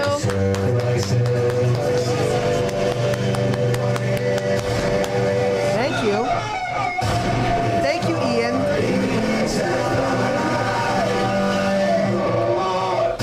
Thank you, Ian. We appreciate your Roberto Jr. impression.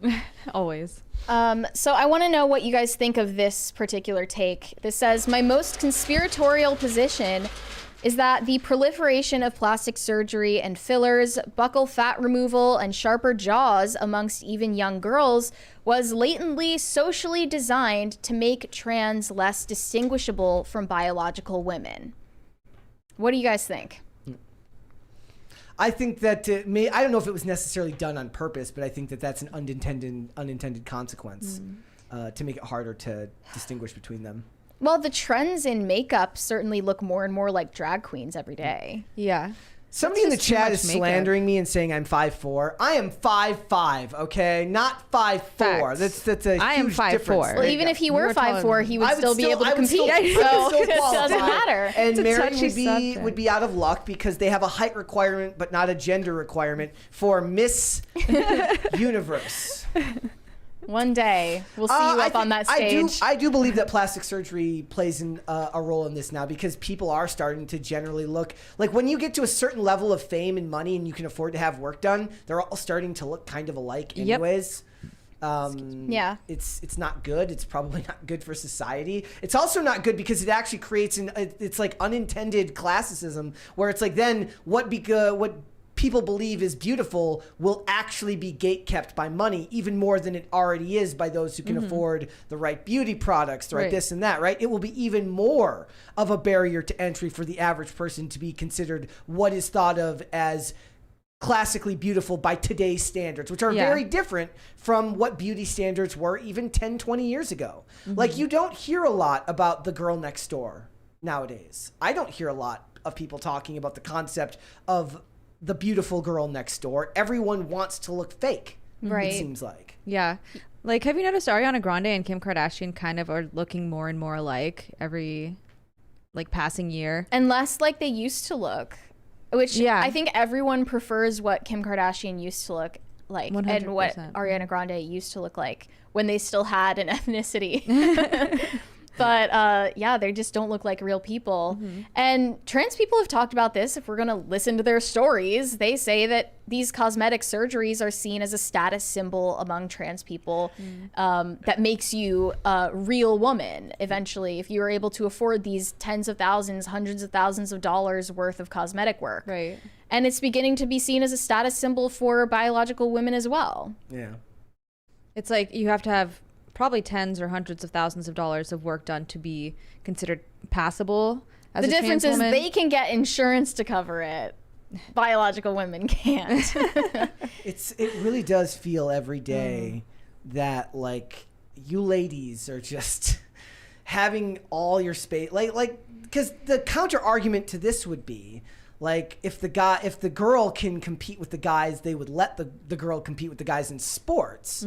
But they shouldn't. But we agree that we shouldn't be letting biological men compete with women in sports because it's not fair to them. It's like everywhere you guys turn, you end up having society tell you that you're wrong for wanting spaces to yourself. Oh, you want a locker room to yourself? What are you, Hitler? I think like if your only rebuttal to the argument for women or for MTF trans women competing in sports with biological women is that there's a physical disadvantage to the women, that's really not a good enough explanation, because you're not saying like the truth, which is that this is lunacy. And then it goes into other areas like, the dressing rooms, the bathrooms, competitions that are like video games, chess, and a beauty pageant even, where there's no physical disadvantage. It's just insanity that we shouldn't have accepted in the first place. Even and also, video games has reaction time, and there's differences still. Sure, yeah, but then you'd have to... men on average are taller. Then you'd have to open a whole other can of worms, which is that there are mental differences, there are neurological differences between men and women, which is not accepted by the mainstream. But men stopped having their own spaces long before this ever happened. So in a way, it's sort of seen as a form of retribution on women for invading men's spaces. Boy Scouts is bad, Girl Scouts is right. good. Like, look at what happened to Boy Scouts. You're not allowed to have like the gentlemen only clubs, like men's only spaces now, right? Which used to be a thing, which are generally now looked down upon. And women were always like, well, why? They actually pushed this forward, right? They're like, well, why can't we be there? What, is it like a nagging wife who wants to be there with you all the time? Like, why can't we be there? Yeah. The guy's like, and so instead of men standing up for their spaces all those decades ago when that needed to happen, we let the women invade men's spaces. We act like men and women are the same and can do all the same stuff and have all the same interests and the same methods of socialization, which is not true. And then we end up in this situation. There's a Jeff Dye bit where he talks about men and women are different, and the problem is he's like that's what I like about it. He's like, the thing I love most about women is that they're not dudes. And says he's like, let's be honest. All of you that came here that called a babysitter tonight, you called a woman, not because you're sexist, but because you're not dumb. Like that's the point, right? Men and women are different, and that is just something that society seems. It's like an omnipresent problem where they have to constantly struggle with this notion that differences isn't necessarily bad. They have to constantly look at the idea that being different at all could ever be something that's just not bad, but actually good. It's good that you're not exactly like everyone else. Yeah, it's stupid. The whole thing is very stupid. You're kind of right. We are kind of paying for all of the spaces that were invaded 20 years ago, 30 years ago, when we started trying to pretend like there was no difference between all of us in the name of squashing the patriarchy. Yeah, and not all, but very specific ones, right? Because we don't see a bunch of female plumbers and construction workers and, doing all these hardcore construction jobs. It's the ones just that do the fun spaces. The ones that do end up making bank on like TikTok because it's such it's like a unique trend to be like a woman who does like like women who work blue collar jobs make like really good followings on TikTok and on Instagram because it's its own meta, right? It's like its own. Right. If you look at it though, working class men and women are still very much gender segregated by career. Yeah. That is not the case for more like information desk jobs. So feminism's push to put women in the workplace was always about the upper middle class women, not the rest of them. Yeah. Yeah, and I don't think that there's any fixing this because it's only gotten worse in the last 20 or 30 years. There would have to be such a hard reset on the way we, as a society here in the West, look at the world now that I don't see that happening, and the next generation has already bought into this whole hog. Right. Women need to stop taking birth control. Like women have bought into this, like the sexual revolution, like you would say that men are passive about it because they're getting what they want out of these situations. So they don't have to worry about it. Women are having their spaces invaded, and because women are people pleasers, they won't speak up. We had the lady who refused to do the pool tournament recently, and that was like a big deal because one woman finally stood up and said, I'm not doing this. There was a thing where like, I don't know if it was Leah Thomas, but there was like pool, like actual swimming competitions have open divisions, and like no trans people competed in it. They only wanted to compete in the women's division. It's about proving a point. Yeah. And this is also on us as a society for taking identity and celebrating it, like making awards and giving out things just because somebody has a unique place in the social spectrum. Meaning, like when Pride Month was created, when Pride Month became a thing, it made sense, at least for a little bit, because societally they were so looked down upon by so many people for so long. That type of bravado I actually think of as quite American, to look in the face of somebody telling you you're wrong and saying, I'm going to live my life the way that I want to. I at least saw that as somewhat making sense a long time ago. Now it's moved so far beyond that. We don't just accept that pride is something that can come out of conflict, but we're encouraged to have pride almost to a fault all the time, and to accept that everything that we do and say should be 110% looked at upon with praise by everyone, which isn't realistic. It's not how the real world works. And the West has pushed further and further into this belief system, into this ideology, because it falls straight into the Marxist category, where it's all looking up at the white dudes and spitting in their face and saying, we revolt upon you and all of the Western values. And you're not going to get away from this anytime soon. It's coming out of social media. It comes out of college. It comes out of parents who are now having children in these respects. And I don't know, like you're always asking, like, how do we fix this? And when I look at this problem, this is the fall of the West. The only solution comes from individuals conscientiously objecting, and this is difficult, but it means women need to stop pumping their bodies full of birth control. Because we have millions of women in this country walking around in phantom pregnancy for the sexual freedom and the career freedom that it gives them. And men are also in favor of it because it gives them free sex. Yes. No consequence sex. So everyone has their special favorite thing that birth control gives them. And it's time to give that up. And or else this is going to keep getting worse, because flattening the differences between the sexes was an idea that a lot of people thought was noble, but we've seen the consequences. It's time to stop. Yeah, I completely agree with you.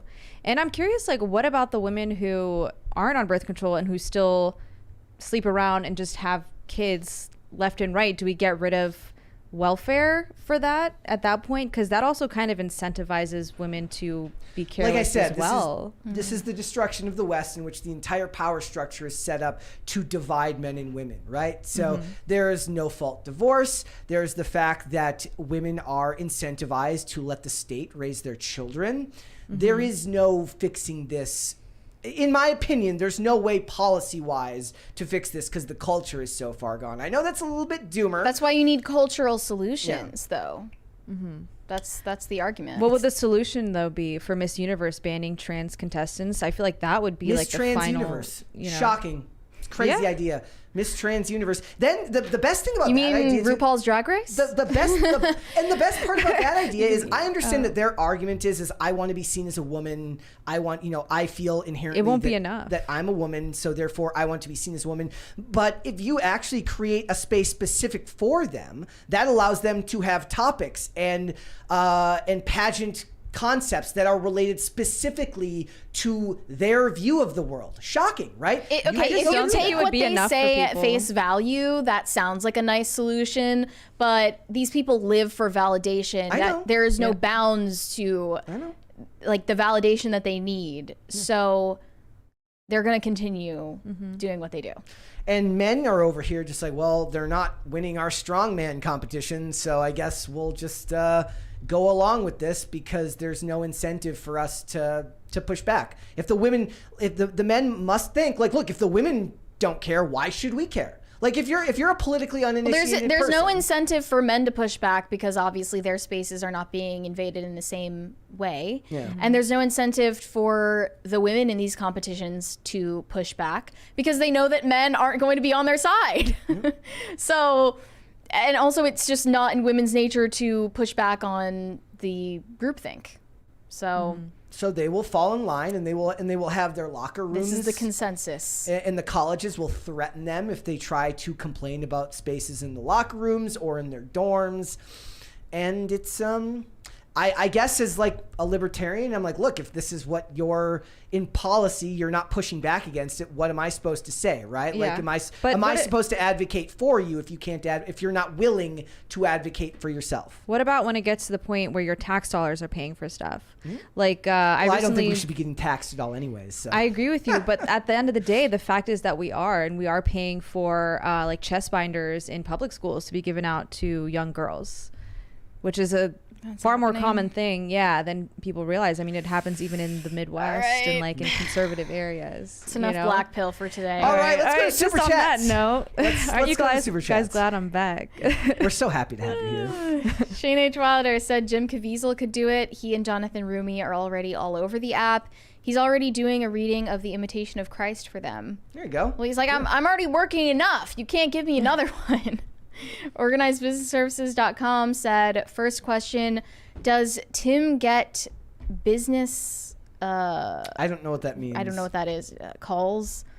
I do. Second, when I move to wait, where is this? What is this? I don't know where that is. CEBU. I don't know how to say that. In March 2024, do you guys want Philippine money or USD? LOL. I don't know I don't know if it changes it manually, because we do get like different currencies here. You know, like sometimes I realized how like brain dead I am sometimes, because like sometimes we'll get Canadian currency and it says CA. So like in the back of my brain, I'm like, what if California had their own money? Do one more. Username I'm not going to read said Liam Neeson is Irish, so it could be that pissing himself is how he knows when to stop drinking. Oh man, Seamus would probably know. good theory. There you go. Wow. That's a fair question to ask. So we're getting racial now. All right, Interesting. Mary. I want you to explain, because I said earlier, the Gen Z women are not all right. We're going through mass psychosis right now. Tell us why. Gen Z women on TikTok are in a collective state of mass hysteria, mass psychosis, with all of these beauty trends that they keep spreading around. They are obsessed with image and body image issues. And TikTok is certainly not helping anything. So the recent trend is girl pretty versus guy pretty. Let's define these. Guy pretty is, I assume, the women that appeal to the male gaze. And girl pretty would refer to female beauty that is appealing to women. What they like to see in themselves. So here are the examples. Don't they also say men are dogs and would have sex with anything anyways? So I feel like it's a self-defeating argument. I took this as more of like a masculine versus feminine beauty, like pretty. I think that what they're referring to is like what guys find attractive versus. Okay, I'm gonna put the picture up. I think that makes more sense. Before we talk, let's put the pictures up on screen. Yeah. This is what they listed as girl pretty. Emirata is there, Adriana Lima, Giselle Bundchen, Naomi Campbell. They're literally all pretty. I'm not a girl. So, and then this is guy pretty. I think any man would jump at the chance with any of these women. And here's what they call guy pretty. I don't recognize the first one, but Kim Kardashian is there, Nessa Barrett, Madison Beer. I don't recognize the other two. So I don't understand how you can argue that Adriana Lima, for instance, doesn't appeal to the male gaze. Right. This is a Victoria's Secret angel. Yeah. Is that not appealing to men? I thought the whole point, the reason they got rid of the Victoria's Secret stuff was because it was the male gaze and they needed to make it for women. Right? All the Now guy I'm pretty confused. people look alike too. I How could is- barely tell that was Kim Kardashian. Emily Like, they just- Ratatouille is not appealing to the male gaze. Ratatouille? Radikowski. She's considered one of the most attractive models today. I look at all of these women and say, you're pretty. That's what I say to all of them. So that makes them, technically, they're all guy pretty. I guess what they're saying is guys prefer the more fake, trendy, Instagram filtered, photoshopped makeup, lip fillers. So it's an unintended consequence of the filtered culture we live through now, because we see more people through social media than we ever do in the real world now. I think that they're saying guys prefer the more pornified look. Okay.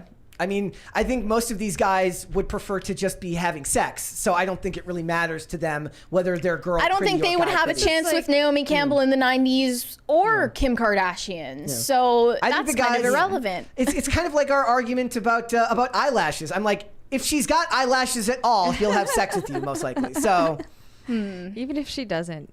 Brittany he might still, depends on if he's having a drink. Brittany Venti replied, I don't want to be mean. I think they're all stunning, but I feel like a porn-addicted man would choose the right side. Or what about a guy who just likes watching Keeping Up with the Kardashians, Mary? Maybe he just likes the Kardashians. He likes Kim's personality. That's what okay. He thinks very highly of her personality. All And the they asked, pretty girls are like from the 90s. Not all of them, but most of them. Was that like Kate Moss? And Remember when Adriana? I was saying 20 minutes Yeah. ago about how Yeah. there is no more girl next door pretty in Right. society anymore? Some of these supermodels, I guess, fashion models are the women that gay men find attractive, which is still a male gaze, right? So either way, it's patriarchal. So they posted this saying young women on TikTok are experiencing a sort of collective psychosis because they keep creating more and more of these trends to talk about body image, facial structure. They're creating terms like, is she fox pretty, doe pretty, cat pretty, whatever. Like they're obsession with comparing labels? women to animals, and then they're also making these categories for men. Like men can be cows, dogs, lions, or like, I don't fucking know. They keep creating all of these categories to place people in. Is this because People are we so just live in a bored. society that's desperate to label everything now? Everything has to be categorized. Yeah. Everyone labeled has by to be on a identity. totem pole. It must have something to do with the Oppression Olympics. I think, well, it's kind of the same logic that I have when women in TikTok come up with trends like, it's silent walking. I'm like, it's just walking without your phone.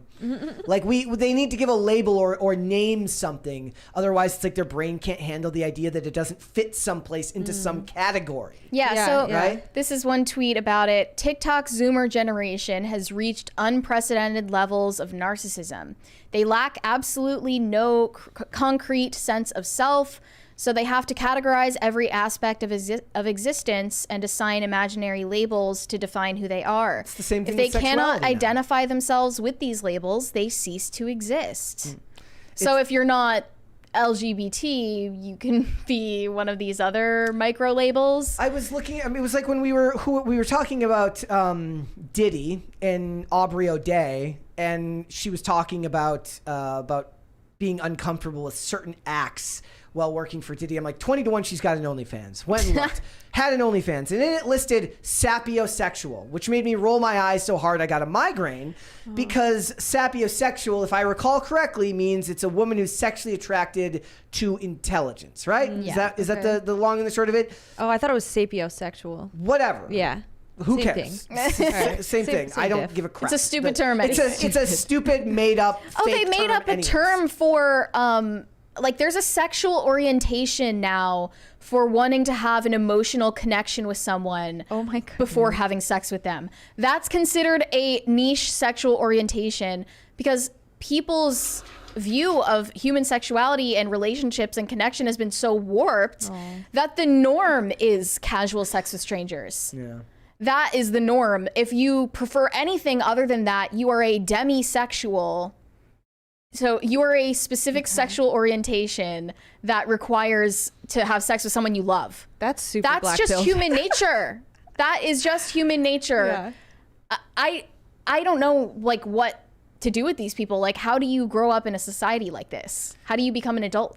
Imagine. Like this. Well, also, it's a short road to madness when you think about how every single decision you make might now change where you're categorized and labeled in the world, and you like feel yourself switching from box to box as your Right. personality changes. Just like back in the day, you could be a straight woman and look butch. And that was fine. You're still a woman. You were always a woman. You were never anything less than that just because you didn't fit the traditional modeling paradigm for you're what not was considered secretly a trans man who has internalized transphobia and hasn't come to terms with your true identity yet. This is all college's But fault. now I guess those terms are falling out of fashion for even smaller, more niche categories.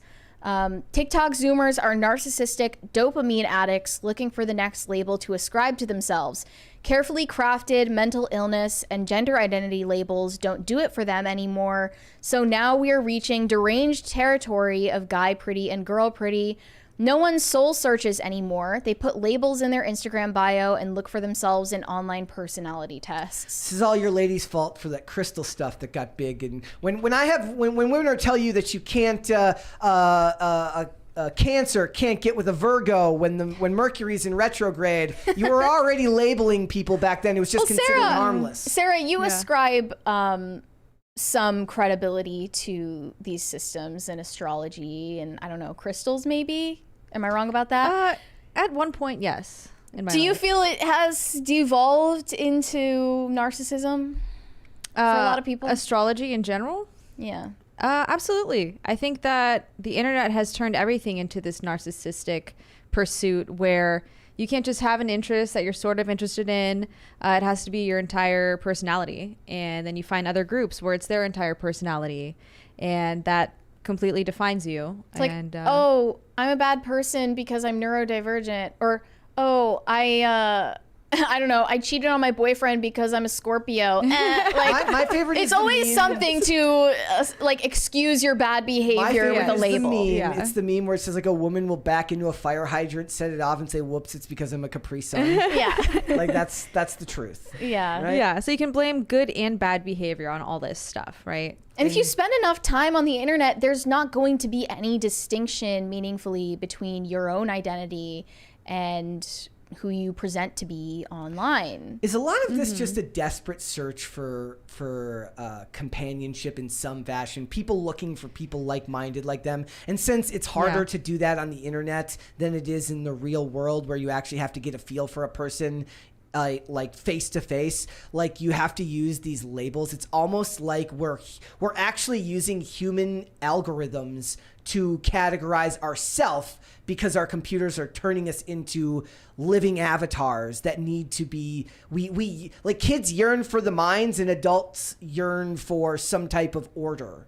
And therefore the only way to find it now is to do so by actually giving yourself labels. Yeah, then proving their out of touch boomer parents right when they say it's you and that damned phone. Like you actually could benefit from putting your phone down and socializing in person.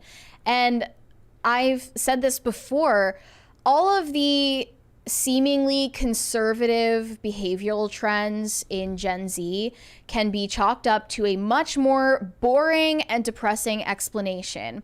So they're drinking less. Well, it's actually because they're socializing less, and also their drug of choice is weed or SSRIs or Adderall. And they're having less premarital sex because they're having less relationships, and sexuality is something that they experience through a screen alone in their bedroom, usually at far too young of an age. They're not having in-person face-to-face connections with people. Obviously they would be having less sex. They're partying less. It all is because of the internet. Right. And they're being fed doomerism constantly. The world's ending because of climate change. Why would you look for a real connection in the world and try to get married and have kids when an iceberg is going to melt and put you underwater in the next 12 years anyways? I know Al Gore said so. It's got to be true, right? AOC says so. So the world's coming to an end. On top of the fact that we're more politically polarized than we've ever been. Remember that test or that thing they did recently where they said millennial, or that women are becoming more liberal or leftist and men are becoming more conservative. So people are being pushed to opposite ends of the spectrum. The Adderall makes you jittery and edgy. The SSRIs make you feel numb and dull. You're not going out, makes you emotionally unstable. Yeah. The partying back in the day when you were all that, as much as the conservatives would have railed against the underage drinking and bad behavior from the kids, it was a social behavior that brought people together through shared experience. It wasn't always great shared experience, but I'll take mildly negative real world shared experience from really good online shared experience. Oh yeah.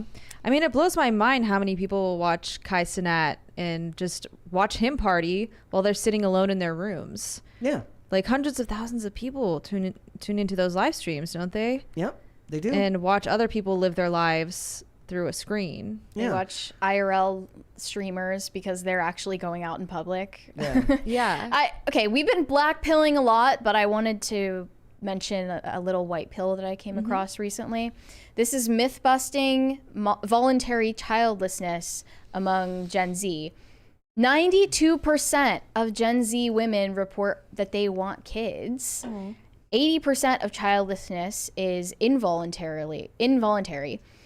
Economics is the main cause of childlessness, even for child skeptic women. 72% of women deem motherhood socially undervalued, and more women want 4+ kids than none at all. Oh man, I'm gonna need some source, bro, on that last one. I'll send it to you. I will send it to you right now. So I hope That is that's a white all. pill. That is a huge white pill for this situation. A good sign for Gen Z that at least the majority of them report that they want kids, even if they feel, because they've been assaulted with fear porn their entire lives about overpopulation and climate and trauma. Yeah. They may feel disempowered to do so. Hopefully they grow up a little bit and realize it was all lies. Yeah.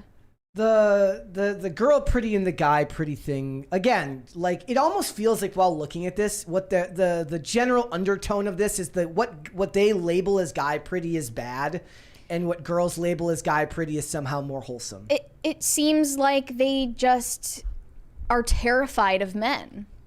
That these Gen Z women are just terrified of men. I wonder why that would be. Why could that be? Why would 20 years of society telling you that men are evil make you hate men? That's crazy. But to be fair, if like I were a teenage girl, I would not want to reckon with the crop of young men that are growing up right now. Like, women back then they're didn't in either dire anyways. straits. Women back in the day, I mean, weren't women always attracted to men that were at least a little bit older than them? Because the long-held belief is that women mature faster than men anyway. So they always on average, considered- they end up with someone, I think the average would be like 5 years older than them. Okay. But if you look at who people find attractive, men of all ages find women in their 20s attractive. Women at different stages of life tend to find men their own age range attractive. Where does that range sit? What is the Yeah, it's 5 like years 5 years, on 5 either to 10 side? years. Something like that? I'm sure as Okay. you get older, it matters less. Yeah. But yeah, it just seems like these Gen Z girls are really struggling with self-esteem issues and anxiety, and the birth control and the SSRIs aren't helping. The internet isn't helping. The internet is the backbone of a lot of these problems. Like I've said time and time again, I myself go through my own phases where I have to disconnect and go out into the real world and get some type of physical activity because I can feel the phone making me feel unwell. The cat is so out of the bag on that issue, though. Like, there's no putting the internet back. It's here to stay. So figure out how to deal with it. All right, let's go to Super Chats. We got a couple there. Shane H. Wilder said Ethan Slater, so we can skip Cringe of the Day. Yeah, that's not wrong. Guys, That was cringy. I would like a second crisis party before we go. Do it for the holidays. It's the Thanksgiving time of year. How far are we? Yes. We're about a fourth of the way. Okay. Organized Business Services said a guy dressed like a baby. No wonder I'm moving to... I don't know how to pronounce this. Is it Cebu? I don't know how to pronounce it. Cebu? I guess it's in Where's the that? Philippines. Oh. I don't know. I don't know if that's the answer, but Yeah, have it fun might there. not be. Do one more. Pat the Plumber said $4.98. Let's go. We need let's go question mark. go? Merch. Yeah. We need To let's be go. abundantly clear, episode 500 is on November 28th, next week on Tuesday. We're starting at noon, ending at 5. Be there or be square. Y'all are savages. Exactly. Yeah. All right, guys, let's move on. I want to talk a little bit about celebrities and Thanksgiving. And the reason I wanted to talk about this, it's kind of similar to what Mary was saying earlier. We always had the celebrities that would dunk on the 4th of July, because it really was, in a lot of ways, proto-virtue signaling before the term had a name. Like, hi, I'm an American celebrity. Allow me to dunk on this country that gave me all of the wealth and fame that I now have, right? They love that. Right. I found a couple of articles that were talking about a bunch of celebrities that don't support or celebrate Thanksgiving, and I just can never get over the fact that, you know, you got to come out then on Thanksgiving Day and make your statement like, oh, by the way, if you celebrate Thanksgiving, you're evil. Because oddly enough to especially them, this year when the conversation about colonization is so ramped up due to the Palestine discourse. How could you eat dry turkey and get tryptophan tired when there are people dying in a country you've never been to? So, do you think that celebrities who move here to work in the Hollywood entertainment industry should consider themselves American enough to celebrate Thanksgiving? Because with the examples of Liam Hemsworth, born in Australia, or Emily Blunt, who's British, you obviously get all of your work in America. I don't think they're required to. Now, does that kind of make you obligated to celebrate our holidays? Emily Blunt's is a little bit different because she's married to John Krasinski, so it's like if he celebrates it, then their children are American. Then he should. Then I guess then it's his job to celebrate Boxing Day, given that she's British, right? like they do. But no, I don't think that they should feel any such obligation to do so. What I think is funny is the ones from America who are all too giddy to complain about it. Angelina Jolie being the one that first came to my mind, which was, says Angelina Jolie is reportedly not a big fan of the holiday because she's grossed out by the American holiday. She says it's something that she shields her 6 kids from. She hates this holiday and wants no part in rewriting history like so many other Americans. Actually, they're the ones who are rewriting history when they try to rewrite what is conquered land as stolen land, because all land is conquered land. Right. The source said, to celebrate what the white settlers did to the Native Americans, the domination of one culture over another isn't her style. She definitely doesn't want to teach her multicultural family how to celebrate a story of murder. Makes sense, given that her kids are mostly not from this country. But she imported them here. I mean, it's kind of like the jokes we were talking about earlier with the comedy. It's like you don't have to focus on just the bad part of it. Most people don't. Right, exactly. I refuse to believe that anybody in this chat today goes there and then talks about the settlers. No, they go there to watch football, to eat turkey, to argue with your family about politics, and to enjoy the company of your loved ones. If the language that we live in is now so malleable that a word could mean one thing 20 years ago now means something different today, how is it that a holiday is not allowed to evolve in the same way, where what you celebrate, most people who celebrate Christmas don't celebrate the birth of Christ. They celebrate presents and they celebrate getting together with your loved ones because life is long and depressing and arduous. Why not spend some time with the people you love and and remember that it's not always all so bad, right? Why does everything have to be this grand message that has to be relayed to everyone else that, look at me, I'm on the right side of history, America bad, except for America pay all my bills, and be the reason this very American Hollywood industry that we're all part of be something that's given me so much. I'm not saying you have to say that it's the greatest thing in the world. I'm saying it might be better to just kind of choose something positive to focus on rather than the negative. Yeah. Maybe didn't Cher pledge to leave this country if Trump became president and then didn't follow through on that? Sounds patriotic to me. She must love this country, but apparently she also hates Thanksgiving. She said, for me and my family, it's a day when everyone is free for dinner and a movie. She continued on with reasonings why celebrating Thanksgiving is evil. Stealing land from a people who believed owning land was like owning sky. We gave them blankets laced with smallpox. She said we shouldn't celebrate the beginning of a great crime.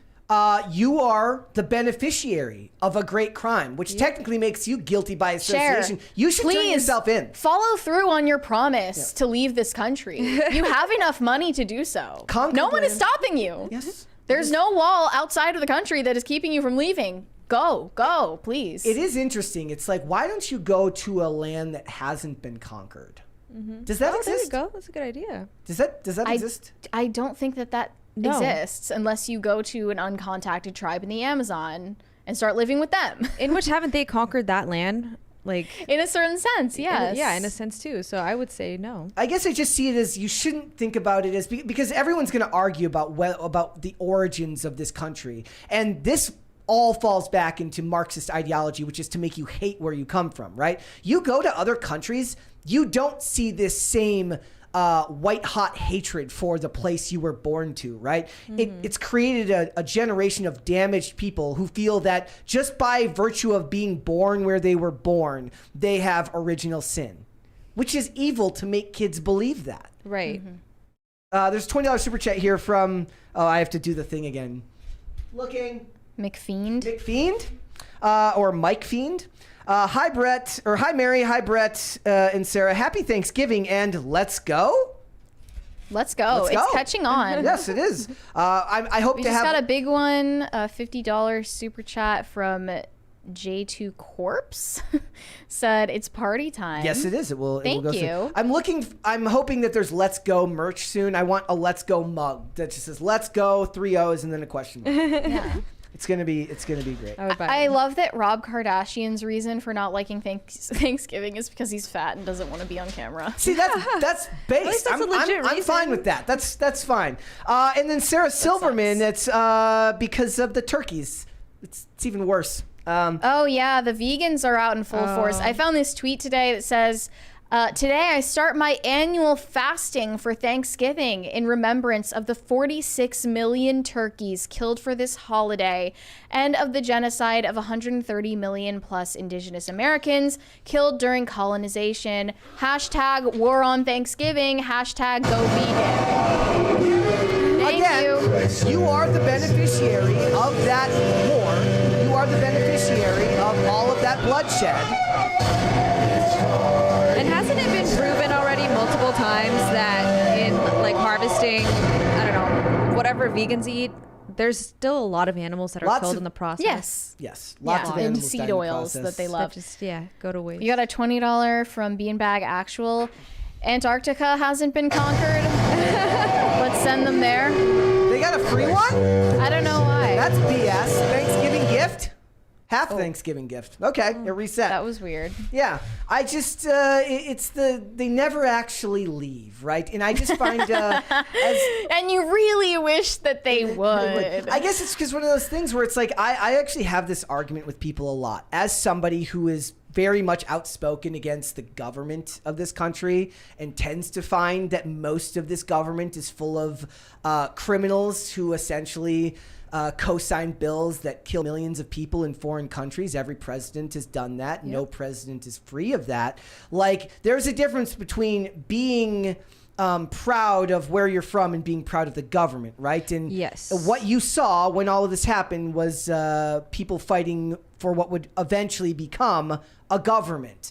You don't have to celebrate that. That's fine. I am very patriotic towards this country, while understanding that loving your fellow man or fellow citizens is not the same as loving the government. Very, very different. Just like you don't have to celebrate the origins of this country, though I think your worldview is a tad naive and ignores just the basic fact of the world. It's not nearly as bad as people say. We brought civilization to this continent. War is a human constant in this world, and it always has been. Like as if it were rainbows and cupcakes before we showed up. But the point is, exactly. There was so much constant warfare between tribes, constantly. As if they didn't have like, dehumanizing war crimes before we showed up that they did to each other in warring tribes. But this is that self-hatred. Human nature. Right. I mean, I think about Iran. Like, they hate the government, but they don't hate the history of the Persian Empire. They're actually very proud of it.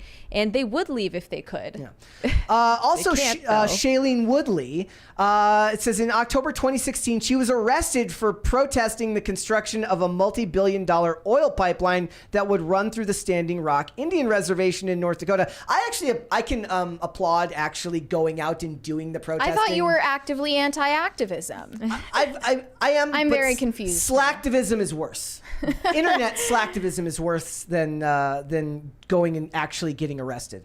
Today is a day that many call Thanksgiving, and it's a day where kids in elementary school in America were taught false narratives about our Native brothers and sisters, she said, in tears. I personally loved making feathers out of construction paper and eating venison in school. That was a wholesome time for me.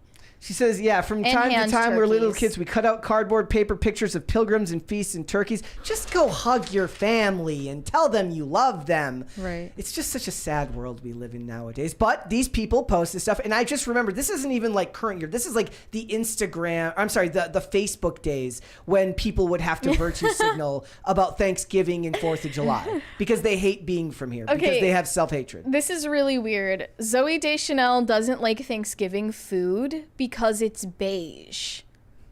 She said, most of it is beige or gray, which I don't find appetizing. Turkey, which is beige. Stuffing, beige. Mashed potatoes, off-white.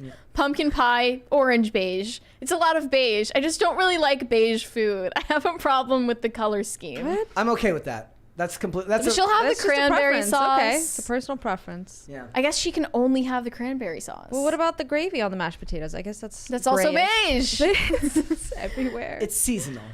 It's seasonal, ladies and gentlemen.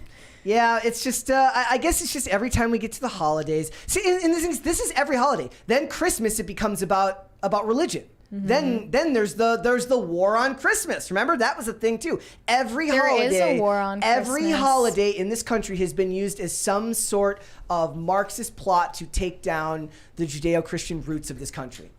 Got another $20 from Not That John Stewart, saying, that's the funny thing, Brett. They hate their families. They do. Yeah, you're like, go hug your family. The unfortunate truth is these are people who have been indoctrinated by the media to cut off their toxic family members. Dude, Right. that one I watched recently, this video of this girl who got fired from a job and basically said, like, I showed up, but they fired me because they didn't like my attitude. And then says, I was told to pull myself up by my bootstraps and that would work. My Republican father told me that. I literally almost threw my phone. Like, the idea that you classify your parents by their political beliefs is so anti-family and so anti-human to me. Yeah. Again, classifications. Yeah. Yeah, I saw this other tweet that was like, you always see that the people who are working on Thanksgiving are in the queer community, and then you realize why. And it's the implication is they're evil Republican Trump-supporting family members have cut them out of the family and disowned them because they go by they, them pronouns. And that is never true. I mean, sometimes that is true. There are cases where that's true, and it's sad. But most of the time, it's because they have gone and favored a chosen family of allies because the media told them that their family members were toxic for them. Which is funny because I actually saw an article today that says the quiet part out loud. It says how the show Friends used Thanksgiving episodes to show the benefits of chosen family one season at a time. Hollywood loves the idea of getting you away from your actual bio. And the funny thing is, I'm a sucker for it. I love the idea of people I love the storytelling of people that have been displaced and find friendship and camaraderie and love in others. I don't have any problem with that story. The problem is I know where it comes from. So I know that it comes from an agenda to divide biological families, blood relatives. But not just that, but also it allows for, like, if it's going to be biological family, back in the day, that would mean that they all look alike, and the storytelling is very, very one-dimensional in a lot of ways. You can do family conflict, but there's broader types of conflict that can be injected into stories about chosen family, meaning romantic stories. That just sounds like lazy writing. Because there's a Christmas dinner scene in The Bear, in the second season of The Bear, that is like the most stressful 30 minutes you will ever sit through. And you feel like it's exactly the same thing that you experienced at every like Thanksgiving or Christmas when everyone was doing everything all at once and everyone was talking. It was like that. So, I mean, that just sounds like lazy writing to me. If you feel like the story has to be one-dimensional just because they're relatives. I guess most of the stories that, like, when I would see those stories, it's because they would come from different backgrounds and because they had different skill sets, because that's something to do with the storytelling for the show. And well, that's what in-laws are for. Yeah, it never bothered me. But then, but we all know that they go to the same place with those types of stories, right? Your in-laws are a specific type of doofy or stupid. They're not very creative with that. So they're not any better at telling actual family stories. They're worse at that. Yeah. Then it's one-dimensional. Then it's your drunk Republican uncle and a wine aunt, and that's it. And it's stupid. Yeah. Yeah. All right, let's go to Super Chats. All right. Excuse me. Bucky Ducky said, all jokes must be family-friendly, you bigots. I refuse. What did we say? That was something earlier in the show. Oh, because we were talking about the Matt Rife stuff. Spencer Jones said, this is Matt Rife's third special this year. Felt like he was scraping the bottom of the barrel. His other stuff is pretty funny. Doing 3 specials in 1 year is kind of crazy. It's a lot of work. Should probably be like considered like an album. Do that once every couple of years. Yeah. DC&C said, Sarah, you're a gay mermaid. Solidarity with the turd that loves fish sticks. I don't know where you got that impression. You don't support Amber Heard, right? No. Pat the Plumber said Jason Momoa is so good in C, one of my favorite shows. Oh, I've heard of that show. I've never watched it. I think that was an Apple that is. TV show. What's it called? Apple TV. SEE. Yeah. Who has that? Dreamcast Night said only one I can think of is Tanya Harding. Yes! Holy crap! Oh yeah, I mean, That's not a celebrity. That's just violence for the sake of violence. I'm gonna go watch I, Tonya after this today. Plus, she got a man. Margot Robbie. Yep. She got a man to do it for her. With mid Margot Robbie. That's right, not mid Margot Robbie. How dare they? The only time she's mid is in that movie. It's not Just fair. good costuming. Yep, very good. Wait, didn't Tanya get her boyfriend to do it? She was accused of getting her boyfriend to do it. Yeah, I think so. She didn't actually break anyone's She actually leg or wasn't- anything, did she? She wasn't guilty, I thought. Have you ever seen the I picture? thought that was the story. The picture of her. Who was the lady that she did it to? She didn't do it. You know what I'm saying? Like the lady. Who was the other? Who was the other skater? I don't know. There's a picture of her, like the other. No one skater. remembers her. I'll know the name. It wasn't Nancy Kerrigan, was it? Whoever it was, she's like on the side of the ice, and then like Tanya Harding skating by and giving her the side eye, and it became like a meme for a couple of years. Yeah. DC&C said Liam Neeson, I have a particular set of skills. Check out this wet patch. Yikes. Wait, they said she had her ex-husband do it? Well, that guy's just a simp. Well, I thought that she was accused of getting her boyfriend or whatever to do it, but like she didn't actually. It was Nancy Kerrigan. I was right.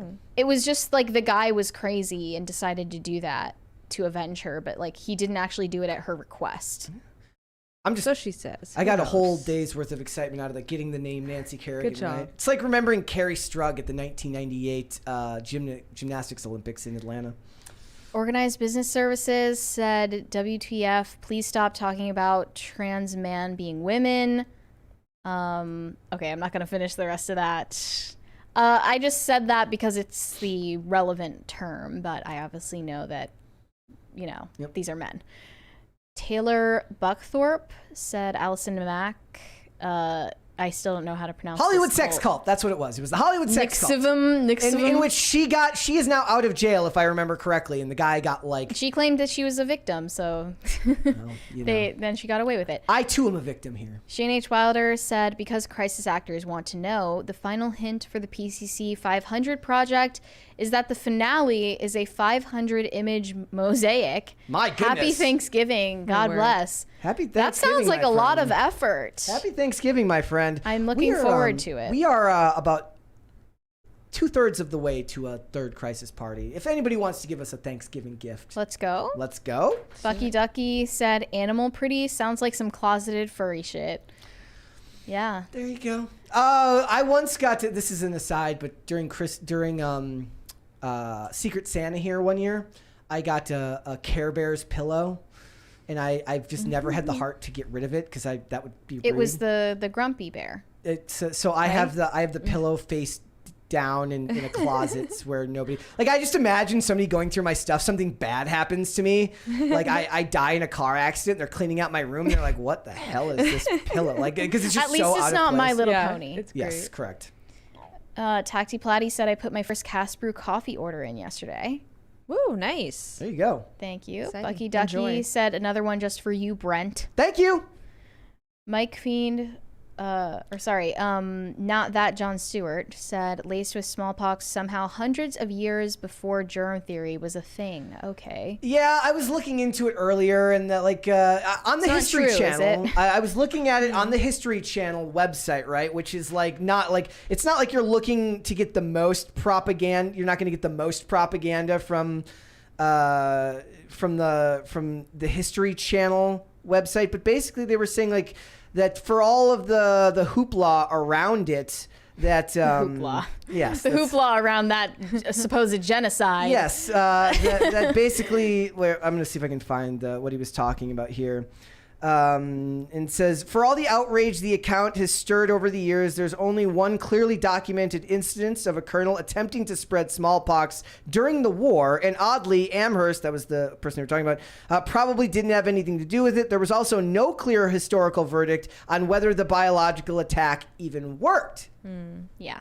But it sounds great when you hate America and you want to get a bunch of college kids to disown their parents and move in with a bunch of roommates in Portland where Named they'll Sock. become weird. I'm going to stop right there before I say this. Move on. Show us the picture of you with the man bun, No, because you literally look like that roommate. I do. I had long I know hair. which picture you're talking about. Guys, another crisis party and Brett will show the man bun pic. I will not. Yes, he will. I will not. It's Come on. it's legit too though. It's like I was so poor I couldn't afford haircuts and didn't want to just shave my head. So it's just like I had to, and eventually You I had to cut have it. the man bun. Eventually I had to course. cut it because it wouldn't stay up while trying to skate, and it would just my hair would go in my face. Okay, how many crisis parties for you to show us the man bun pic? Only on today's standards, if there is Only today. only today. Well, I mean, I posted the Let it picture on my stand. Insta. Yeah, it was I- on a publicly I posted it on Instagram already. the other day. okay. So, Yeah. yeah. I'm not doing it for anything less than I thought that this was another. a secret.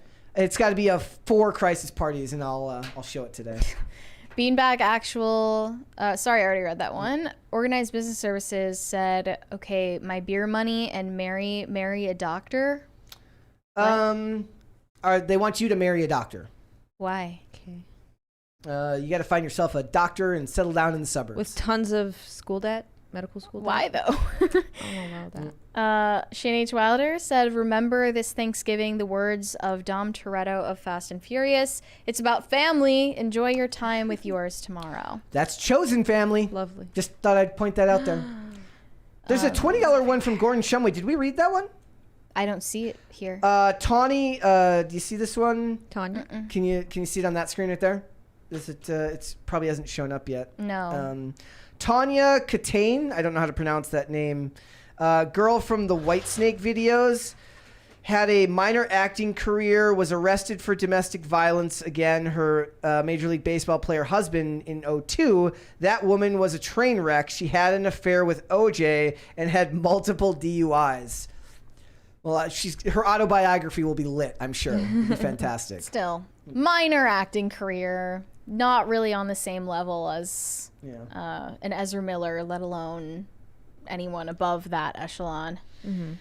Pucky Ducky said, y'all should go join Gamermaids on some Halo tonight. Brett, it's just chill custom games, a good way to relax after working. I'm not done working after the show. I've got other stuff to do. I've got to edit. I've got to create. We got to. I've got a pumpkin thumbnails, pie edits. to make. She's got a pumpkin pie to make. I've got to do uploading. I've got to do scheduling. I got stuff to do. I'm busy. Stay off my lawn. DCNC said Aquaman 2, Mermaids Gays under the ocean. Never mind. The memes are incredible, I'm sure. What? Let's do, and we got one more there. We're almost to that. We're getting close to that third crisis party, though. I'm thinking we can get there. Not that Jon Stewart said, make the bet, man bun. They should just start calling you man bun. Yeah, man bun Brett. Perfect. New nickname. Perfect. The rest of these aren't showing up. Okay, we got another one here from, I don't know how to pronounce that. Is that an L or an O? It's Lonzo Harris. Brett, got any skate clips? Would love to see you on a board. Mary as well. This show gets better every episode. Happy giving of thanks. Well, I don't skateboard, but if you go check out my Instagram, you might find 1 or 2 clips of me skating. Just 1 or 2. Really? Just, you know, maybe 1, maybe 2. There's a couple on there. But you don't skateboard at all? I do not skateboard at all. I biked before But can you? No. I can. I did a little bit of BMX. But you would be good before. at it. Like, Nope, you have a good different sense skill set. of... I grew up playing hockey, so rollerblading was a natural transition there because of ice skates. I biked for a little bit too because of the movie Rad, but go and check out my Instagram. There's plenty to look at there. We got a couple more here. This is from, looks like they're starting a hostage party now. The entire thing took 20 hours in over 2 weeks. This is Shane H. Wilder. It took 20 hours in over 2 weeks. How do you have a job still? It was fun. He says it was fun though. The only time Photoshop actually taxed my computer. Worth it. Okay, we're looking forward to seeing the results. Yep. Bucky Ducky says they will be on for hours. You get time, Brett. I think he accidentally sent that twice. Okay. And then DCNC says shorter episodes, 2 days off for Thanksgiving, Sara being away. What are you guys? Part-timers? Shorter episodes. Well, last 2 days we were done about 10 minutes early. See, guys, here's the thing, though. The show is planned out around a specific amount of subject matter. So if you want longer episodes, they go longer because of Superchats. So technically, the length of these episodes is at your mercy, not ours. I will gladly stay here longer if you need me to, but you don't need me to. So we're about to do a 5-hour show next week, so I think that we're even. I don't go where I'm good. not wanted. DCNC says, I don't see it here. It's not showing up. I don't know what he's talking about. Okay. Shorter episodes, 2 days off. What is he talking about? I don't know what he's talking about. Anyways, guys, all right, before we go, I do want to wish all of you a happy Thanksgiving and tell you to please like this video and subscribe to this channel if you have not subscribed here already. Sara, thank you so much. Thanks for having me back, guys. Let everyone know where they can find you. Oh, and are you going to be with us on episode 500? I'm putting you on the spot. Yes, I will be. Yay. We're actually asking you to work double duty next week, Tuesday and Wednesday. Okay, I'll do it. Yeah, I'll be here. As long as there's not another illness or anything that gets in the way of me being here, I shall be here. Perfect. Let everyone know where they can find you. So yeah, check us out on Casper.com. Black Friday sale. The code is BLKFRI23 for buy one get one free on select flavors. Check us out on Twitter or X. We are Casper Coffee. We're super close to 2,000 followers, so get us there. And you can follow us on Instagram. We don't post there as much, but we are Casper_coffee. Perfect. We got one more here from Gordon Shumway. Says hostage party. Let's go. 2 question marks rather than 1. You guys better get, if you're gonna hostage party, you better get in on this real quick because Mary, where can they find you? Actually, there's one more there. John Quixote. Yeah. Merry Christmas, guys. Yeah, I'm that a-hole. Wait, Okay. when is Christmas decorations socially acceptable to put Black up? Friday. That's when you put them up? 12:01 a.m. the night of Thanksgiving, which is also Black Friday. That counts. I say put it up right after Halloween. Life's too short. Do whatever makes you happy. There you go. There's one more. There's 2 more here. There's one from Waffle Sensei and one from Grofty. Happy Thanksgiving, gang. Make good choices and be excellent to each other. Grofty said party. We're getting there, but Let's not go. there. We're not quite there yet. Mary, where can they find you? You can send me validation on Instagram at Mary Archived, or you can send me hate on Twitter. That is also Mary Archived. I hope all of you have a lovely Thanksgiving. Perfect. One more here from Disco Jensen says, happy Thanksgiving. Be grateful for something. That actually is unbelievably important, and something that I actually randomly post on social media all the time is that even when life kind of sucks, learning to be grateful for what you have is super important because it will keep you from becoming depressed and sad all the time. It kind of is a superpower, so you should be grateful for something. We got one more coming in from DC&C. You'll love that one, Mary. He doesn't mention Bad App, but I'm not reading that. She's not reading that. All right.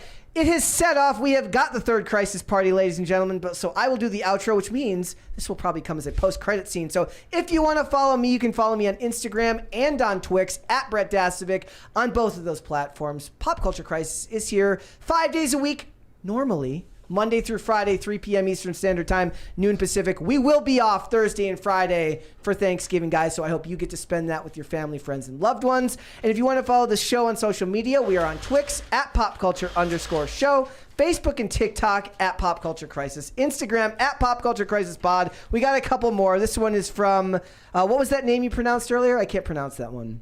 Wait, what? Lonzo Harris? Yes. I don't know if I'm saying it hell right. Yeah. He says, hell yeah, Brett, Insta looking clean.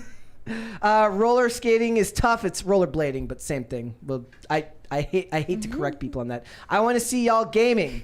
Gordon Shumway says, you're not going anywhere. Let's go. Grofty says, bye all. And Pat the Plumber says, where are gay mermen? What are gay mermen afraid of? Mermaids? Oh. That's how we're going off the air today. All right, Guys, we will be back with another episode on Monday. Please get ready for episode 500 on Tuesday. One more from Serenko Productions says, happy Thanksgiving, everyone. We'll see you on Monday. Bye, guys. Bye.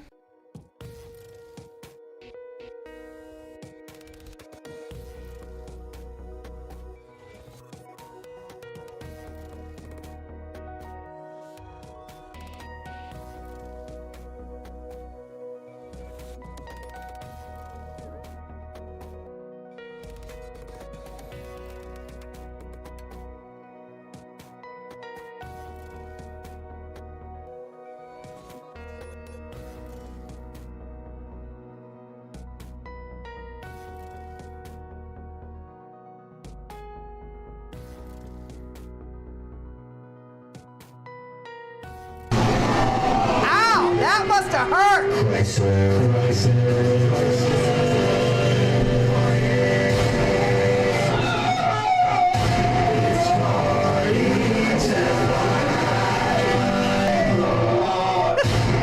Happy Thanksgiving, everybody. See you on Monday.